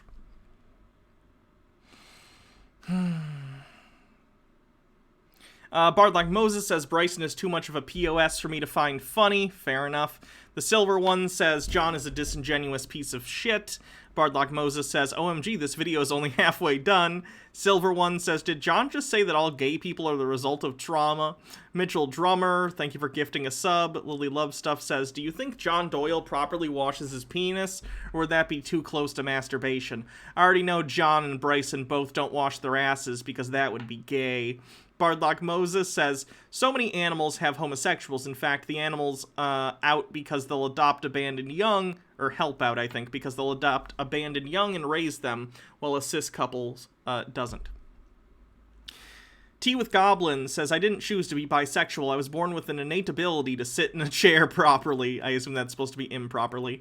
Poss Patrol, thank you for gifting a sub. Bardlock Moses with 100 bits. Another 100 bits says, your music is shit, Bryson. Woohoo Lulu, thank you for gifting a sub. Puka the Duka with 65 bits says, has the rest of my bits. TubeMan642 says, yeah, hype train. Also, I would tell you, yell at Bryson. He reminds me of people from my former church.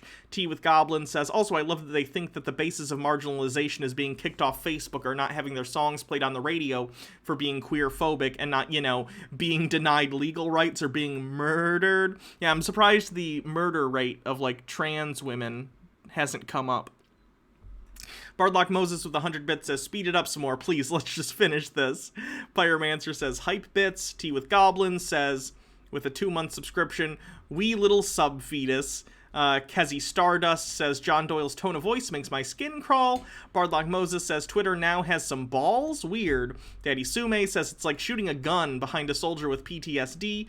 Riotous Bunny Queen, thank you for resubscribing with 9 months. This sub baby's name is, Ariana. Bardlock Moses, thanks for gifting 100 bits, and then another 100 bits says F. Bryson, and then another 50 bits says, she looks like an awesome art teacher you would have in high school. Tea with Goblin says, the way they were talking about Dr. Levine is also deeply misogynistic. If you don't meet a certain standard of feminine attractiveness, then apparently your entire identity and credentials are subject to debate. Yeah, it's gross. Bardlock Moses says, the production value of this show is trash. Pyromancer says, right-wing doublethink on research is super fascinating. Claire the Egg says, if the neuroplasticity argument is true, does that mean we can successfully force femme Doyle? Would it be ethical to force femme Nazis? Bardlock Moses says, you know how hard it is to be kicked off Amazon? Narandia Wall with 100 bits says, words never change meaning, which is why gay people are just really happy and nothing else. Bardlock Moses says, for the love of the void, I would rather listen to Peter right now. Dad Buell with 20 bits says, Tiffany should be talking about all the non-binary genders in other cultures, the Hijra of India, etc., that have existed for longer than Christianity. It literally proves that gender is not based on sex. Bardlock Moses with 50 bits says, this debate has made my typing skill go downhill. Goya Tree, thanks for $5, and Mitchell Drummer with 35 bits. We're caught up. Let's finish this. And affect my life, I'm okay with that. Okay, to be fair, you are a meme, which is the only reason I know about you. You're a meme in the right-wing community in the Pikachu suit, and I genuinely thought you were all the time. If I was wrong about that, then I was wrong about that, and I'll take that. So I'm not gonna lie, you're a meme, but do not confuse it. I do not agree with the LGBT community at all, period. I don't know. Thank you, Porta Potty Peeper. Secondly, is degenerate. Let's just rip off the Band-Aid, and this is the rest of this debate. I think it's a mental illness, which is why they act the way they do. Not because of anything I say. I think it's genuinely mental illness. And homosexuality was mental illness less than 30 years ago. And now, less than 30 years ago, homosexuality was removed from the DSM in the 70s. That's like 50 years ago, Bryson. What are you talking about? Let me look at the year.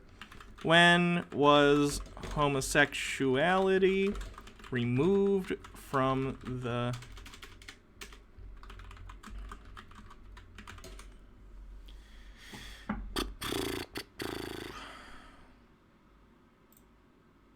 No, it was the 70s, I think.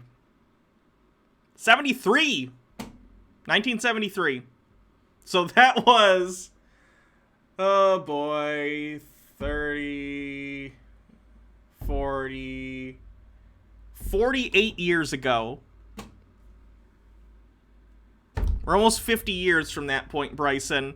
Do you want to talk about other things that were happening 50 years ago? Just a few years before that? Do you want to talk about other status quos that changed in, I don't know, maybe 1969?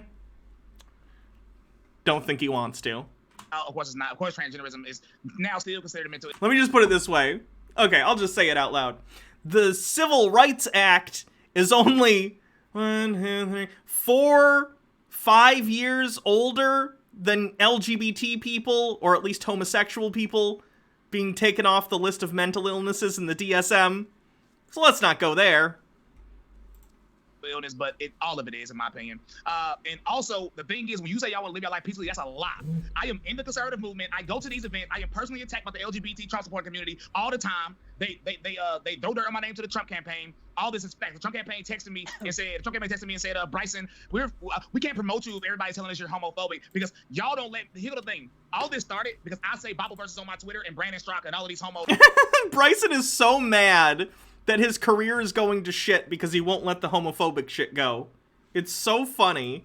Come to my page and have the audacity to think their opinion matters to me. And it doesn't. So I'm outspoken about what I believe in, and then y'all don't like it. When I say y'all, I'm talking about exactly you. I'm saying y'all's and LGBT people, and y'all don't like it. How do some people? I understand when some people wanted to bring their, some people on the LGBT wanted to completely bring your agenda to you and try to make your life live that way. I understand you getting like that, but how does it affect you? For instance, people like me. Like let's talk about let's just not talk about anyone else. Like me. Like I'm just here living my life, working. I don't consider myself a promiscuous person.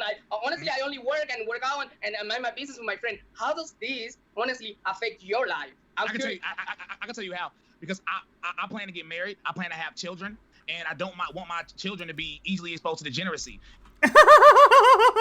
I don't want my children to know that a certain group of people that exists.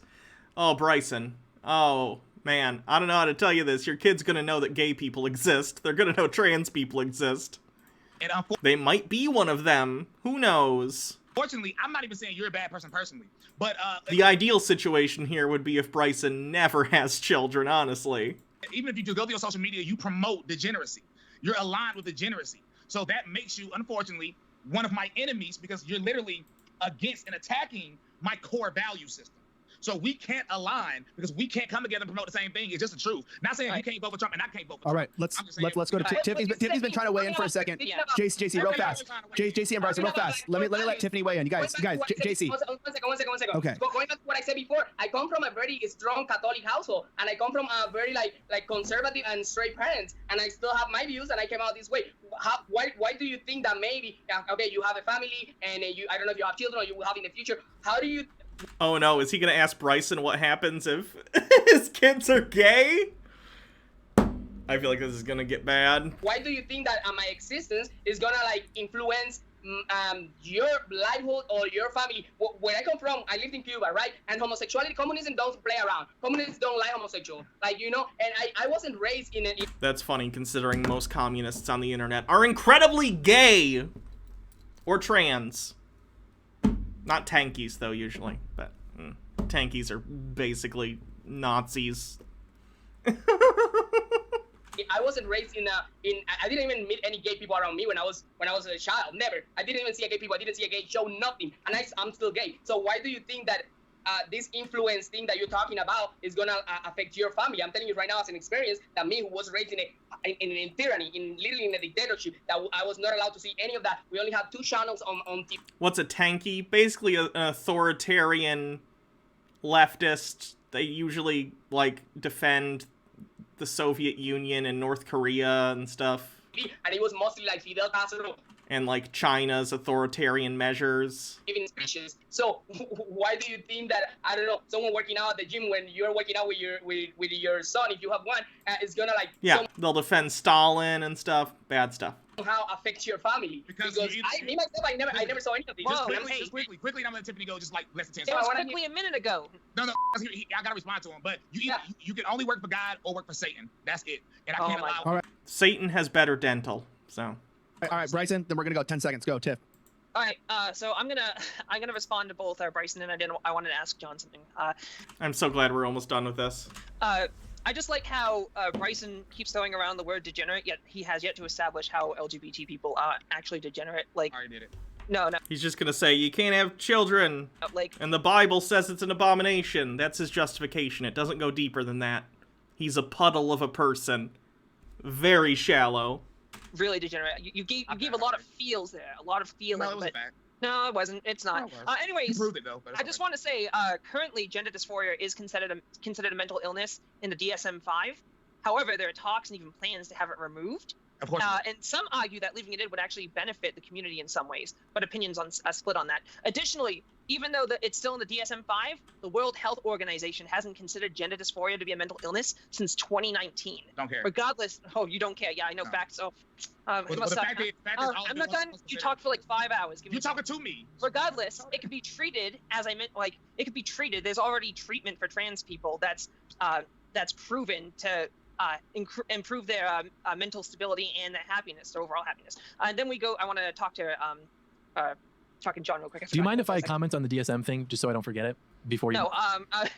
I just think it's funny that you mentioned Ryan T. Anderson Yeah. as one of your sources, someone from the Heritage Foundation who is Correct. vehemently anti-LGBT, as if that's like an impartial study, where all the studies I am I'm posting a bipartisan. Mhm. Also, I want to know what political movement and agenda you think LGBT people have, other than trying to establish rights to be on equal terms with everyone else and just live happy lives, because that's all we want. I would counter that question with what rights don't they currently have? And as far as where I'm deriving my material from, you haven't read the book, you haven't looked through the bibliography, you just Googled. I'm not gonna read a excuse me, book, you just that's- Googled his. I believe that. But you just Googled his name and saw that he's affiliated with the Heritage Foundation. Yeah, the Heritage Foundation is fucking garbage. They're garbage, John. They're garbage.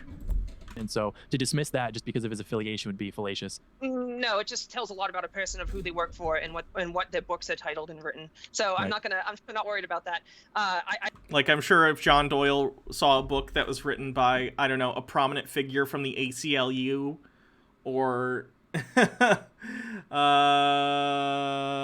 the NAAC, or no, whatever. You know, any organization that he would disagree with, I'm sure he wouldn't write it off at all. I feel like where you're getting your information is not reliable. Convenient. Anyways, As far Yeah. as their agenda, state enforced homosexuality would I think be the ultimate. what do you mean state enforced What?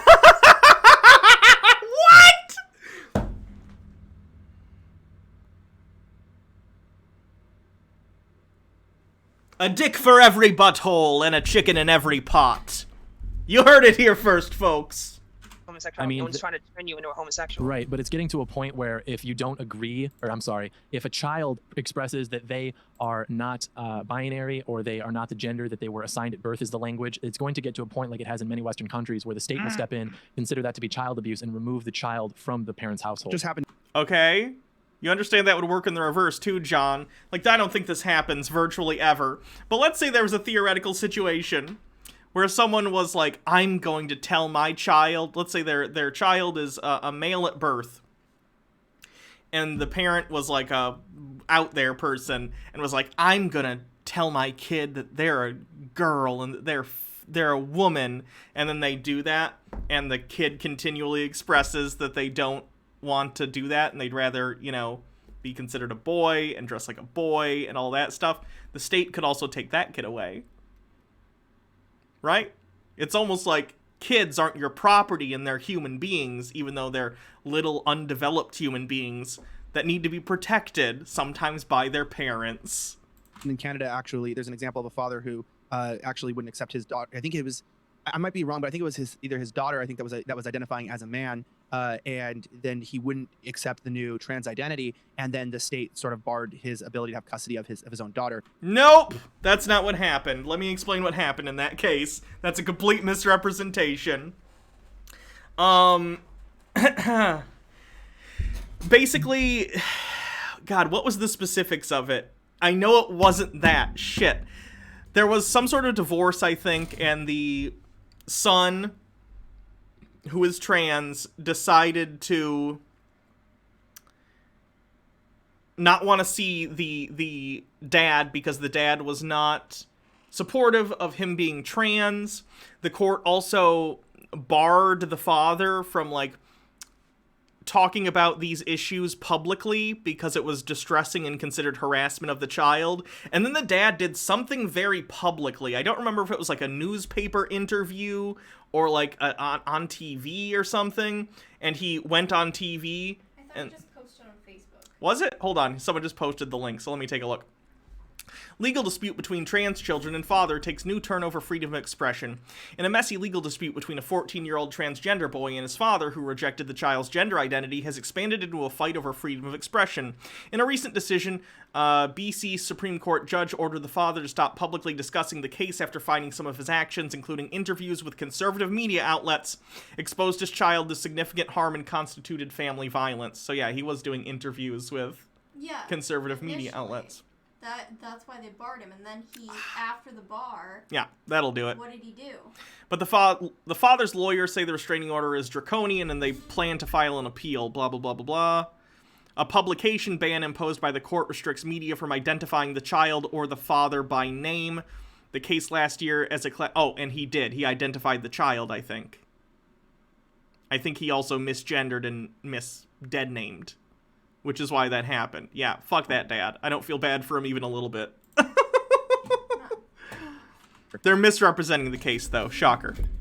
I know that hasn't gotten there in the United States yet that I know of, but I know in Canada, which has, I think people are much less resistant to the state there, I would say. There in Australia, I think people are pretty passé on politics. They have moved in that direction. And so then kind of going to you, Tiffany, like, do you feel that that is, like, where do we draw the line?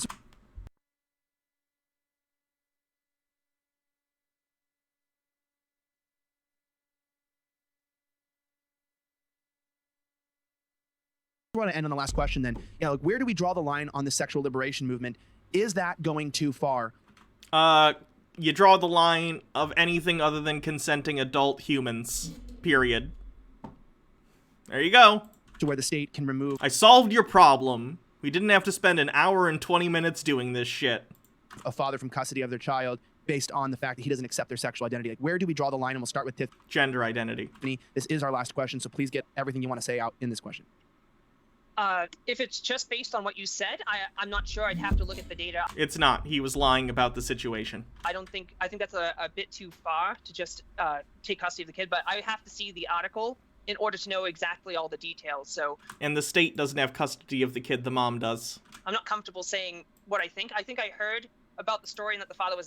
That doesn't mean that he shouldn't have his daughter or son or whatever they identify as. But I still need to read the data. I do want to say though that young kids expressing their gender identity, it's not like they're being forced to like transition or anything. A lot of kids will show signs that they could be trans, and if parents notice them, they usually take them to a professional, and that professional over a course of a year or two will determine if that child is actually trans. And even then, if they're put on blockers or something like that, even then, if the child decides they don't want to transition afterwards, they can just stop the blockers and they'll go through their natural puberty as opposed to starting them on hormones. But that's when they're like older. And we're not talking like 7, 8, 9-year-olds. This is like, it's not like they're just giving sex changes to kids or anything. So I don't think that they should be stripped away, but I do think that if you're a good parent and you're not a bigot and your kids do show signs, maybe bring them to a professional. And who knows, maybe they're just going through a thing. I know that there are plenty of young boys who wear dresses and it's nothing to do with like their gender. They just really like to do it, or they'll play with like G.I. Joes and Barbies, that kind of thing. So it could just be nothing. It's just you don't know. So I don't think that's a problem, but... We're in the last 10 minutes. I want it to be done so bad. Taking kids away, that might be an issue. So that's where you would draw the line on this, thinking that state-enforced homosexuality is where we draw the line, saying as long as these choices and these liberties. That wasn't homosexuality. That was trans. Well, I'm just meant the whole LGBT community. I get all the names sometimes mixed up in my head. Meaning. Why? It's not difficult at all. Like, I just mean the whole sexual liberation movement, including heterosexual promiscuity, is like we draw the line towards the state getting involved, but when it goes in just personal liberties, personal freedoms, the state is going to take away my kid because I don't like that they're a slut. Then it would be, you would consider that just to be overall a net positive. I mean, as long as it doesn't, if no one's getting hurt, then yeah. All right, let's go to Bryson. Last thoughts on this. if you listen to what Tiffany just said, and you are a Christian or just a normal human being and it didn't disgust you, then it should. Tiffany literally just said, if you're a good parent, listen to the wording Tiffany used. If you're a good parent, you'll fill your kids up with pills if they show signs of being a homosexual. That's very loaded language, not filled up with pills. Okay, hormone blockers, you gotta give them pills. So if you listen to that and it didn't discuss you, then something is wrong. But the problem is we should have drew the line. The problem is like I said in the beginning, we gave the LGBT an inch, and now we're here, and we only can blame ourselves because once you... I'm curious what the rest of Bryson's career is going to be. Is he going to limp along with a small but devoted cultish following for his music for the rest of his life? Or is he going to end up working at Arby's, selling me beef and cheddars? It's tough to say. You allow one type of degeneracy, which is homosexuality, and act like that's normal, then all of this is coming. Next is pedophilia, then maybe bestiality. That's already started. Actually, it's called zoophilia or something like that. And that's I'm talking. And that's where we heading currently. So if you, like I said, if you listen to that and you're a Christian, I blame you. Because you haven't been standing up to the homosexuals, and now you got people like this telling you that you should give your kids hormone blockers and try to force them into something. First off, they can't be another gender. But one thing that trans people do a lot is kill themselves. So if you... Yes, because of the lack of treatment and the discrimination, you're actively causing it, Bryson, you idiot. So they already mentally... The suicide rate amongst trans individuals goes down after transition. Surprise! And all you're gonna do is make it worse by giving them all these pills and things like that. So if you listen to this, you think any of this is okay as a Christian, I'm questioning you, and you need to look into the mirror. Elijah, can I respond real quick? I don't know, Bryson was gish galloping a lot there. I can't remember even the first topic because he was gish galloping so much. But you don't want to just say gish galloping. Just address the points you can, and maybe if you need to say, well, you just talked a lot of points there, let me try and get to the ones that I can. Addressing that you might not get to every point, and then address the important ones. Don't just say this is a gish gallop. No one cares. It is a debate. I will address the trans suicide thing. There are stats, and I do have data for this, which I will gladly link to you. Let me find it real quick. Bryson doesn't care. Bryson doesn't care about your data. You're at the end of the debate. Just say trans suicide rates are higher for a variety of reasons, none of which are because they are trans. Trans people are often shunned by their parents, which is one of the worst emotional betrayals anyone can experience. JC is back. Okay. Sorry, I had like some internet problem here. With parental support, the rate at which trans people attempt suicide is cut down to 1/15 out of like 40%. 1/15, which is still above average. Which is still above average, way above average. Wait, 1/15 out of 40%. 1/15.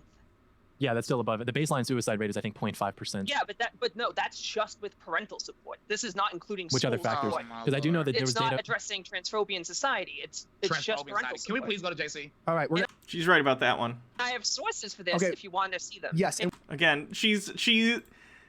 I almost feel bad because it's like she wants to have a discussion in good faith and bring like data to the table as if that's what this is about at all. I don't know if she understands the purpose of this debate. This is on the Blaze. This debate is not about giving solid data. It's about making the opposition look bad because it's the Blaze. So they bring on people like John Doyle who sound reasonable. They're not, but they know how to use rhetoric to sound reasonable and know when to pepper in statistics and how to do it in a way that doesn't feel like reading off a list. And then they bring on people that they think don't really support the arguments of the opposition very well, and then they just make fun of them for an hour. Turns out being put in circumstances, which a lot of trans people are currently in, will increase your suicide rate. Okay, so let's jump to JC then. JC, where do we draw the line with the sexual liberation movement? Just reminding you, because we lost you there for a second. I'm glad. I thought you actually exited out or something Her from the first conversation. mistake was showing up. But where do we draw the line? Where do we stop where this sexual liberation movement becomes toxic? Like where do we stop this? All right, so I keep my centrist position on this debate. The first thing I'm going to say, I think these are conclusions, right? Here's my centrist opinion.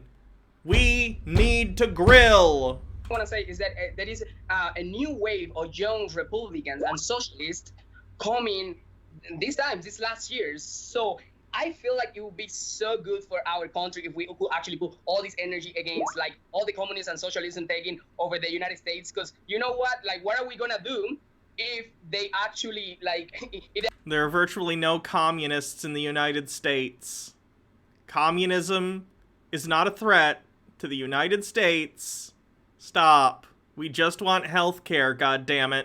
Actually take over the United States. Where are we going to escape to? Because I already escaped to the United States. What am I going to escape to? And you're wondering, why are you talking about that when we're talking about, like, you know, all this sexual thing? And it's just because I just don't see really the point in the point of being all this hate. Yeah, I'm going to call it hate. Or, like, probably... Ender92 says it blows my mind that John Doyle is one of the most reasonable of all these people on the right. His opinions are so dangerous but can hide it. I wouldn't call him more reasonable. He has the same opinions. He's just more tempered in how he chooses to show it and illustrate it. He knows, and this is why he's John Doyle's a douchebag. He's a bad guy. He's a fascist. But rhetorically, he is on the fucking ball. He knows how to talk to his audience. He knows how far to step up to the line without crossing it. Because he knows if he crosses it, he's going to get banned and, you know, he'll lose that part of the audience that he's trying to be like, oh, you know, I'm not really alt-right. I'm not a fascist. Just, you know, maybe come and we'll do some, you know, some statistics on 1450. I don't know.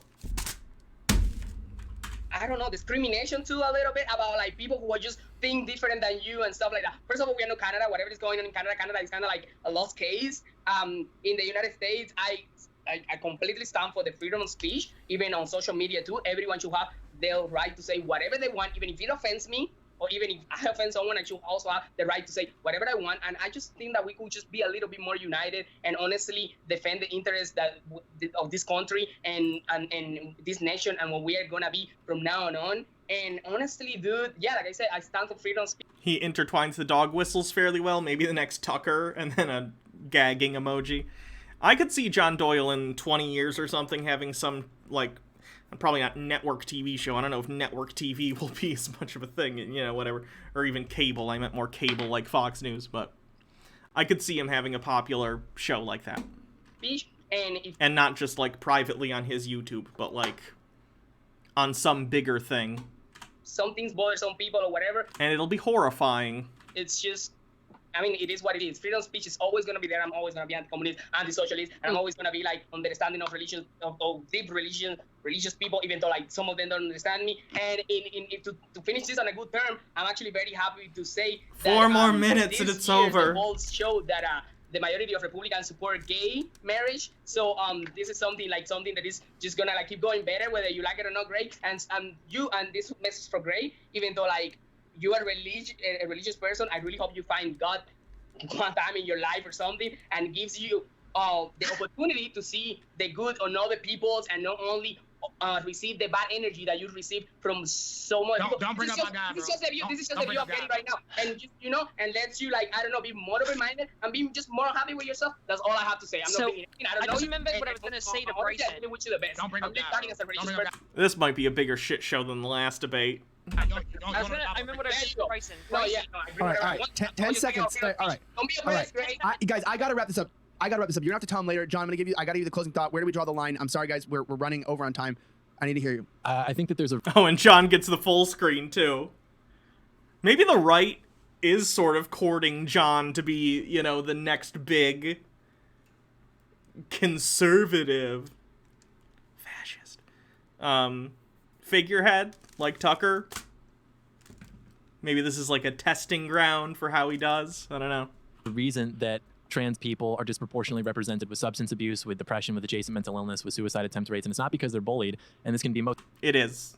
It's clearly reflected through two things. That's what the data says. Right. This can be most clearly reflected through two things, one of which being that if you look at the propensity of people who are being bullied just generally, their suicide rate is much lower proportionately than... Because it's not just the bullying, it's a variety of factors. Like she brought up the parental issues without parental support, transphobia in the general society, lack of prospects for jobs and stuff like that. Internal issues dealing with dysphoria. If you have, like, bodily dysphoria, that's something that's pretty constant. It's a variety of factors that all culminate in the higher trans suicide rate. Of trans people, right? And the difference for that would probably be that they are suffering from adjacent mental illnesses, and the same thing. No, would be it's that, solidarity. Tiffany, can we not cut him off? Let's let him speak. So there was data that also showed that trans people... Just let John spout his bullshit. He gets the final word, because this is all just to promote John Doyle. people who say that being trans has had no negative impact on their quality of life. Their baseline suicide attempt rate is still 33%, which is disproportionately higher than the average population. So there's that. And as far as drawing the line, I don't remember exactly what the specific question was, but I did want to respond to what the guy said, because he was talking about our purpose as a nation being that we need to be against the communists and be against the socialists. And that's all good. But as a nation, very few nations throughout history have survived and propagated and maintained prosperity by being against something. We need a purpose, and we need to be for something, and we need to have an actual idea of what our imperative is in the 21st century. And right now we don't have that. We're basically doing whatever we want and thinking that our unified purpose can be that we have nothing in common except that we're all consumers in this grand shopping mall that we have. And I don't think that How about creating the best quality of life for all Americans, even if we disagree with each other on a variety of topics? There you go. Boom. Did it for you, John. sustainable, and I think that we're witnessing the deterioration resultantly. Okay, All awesome. that data from a Ryan T. Anderson book too. No, that was from the Williams Institute at UCLA. All right. You should read it though. All right, let me cut I you. actually just posted a Williams Institute link. I'm gonna cut you guys all off here because we could say a lot of stuff on this, and I'm really excited to get this out tomorrow when it comes out. But honestly, thank you guys so much for coming on. Honestly, Tiffany, JC, Bryson, John, I know you guys have a lot more you guys could have shared, but this is the kind of conversations we need to keep having. And I realize, and I call this conservative TMZ because I think we're past the point of having fully constructive conversations in society. I think whenever sides come together, it's a little bit of drama, but it's a lot of fun. Anyway, guys, thank you so much again for watching this episode of Slightly Offensive, the best worst show on Blaze TV. Please remember to follow all of these amazing guests below. Elijah Schaefer. Jesus Christ. I'm glad that's over. Let me follow this Tiffany person. I probably should have been careful clicking on this link because she is an adult film person, apparently. But John Doyle, yeah.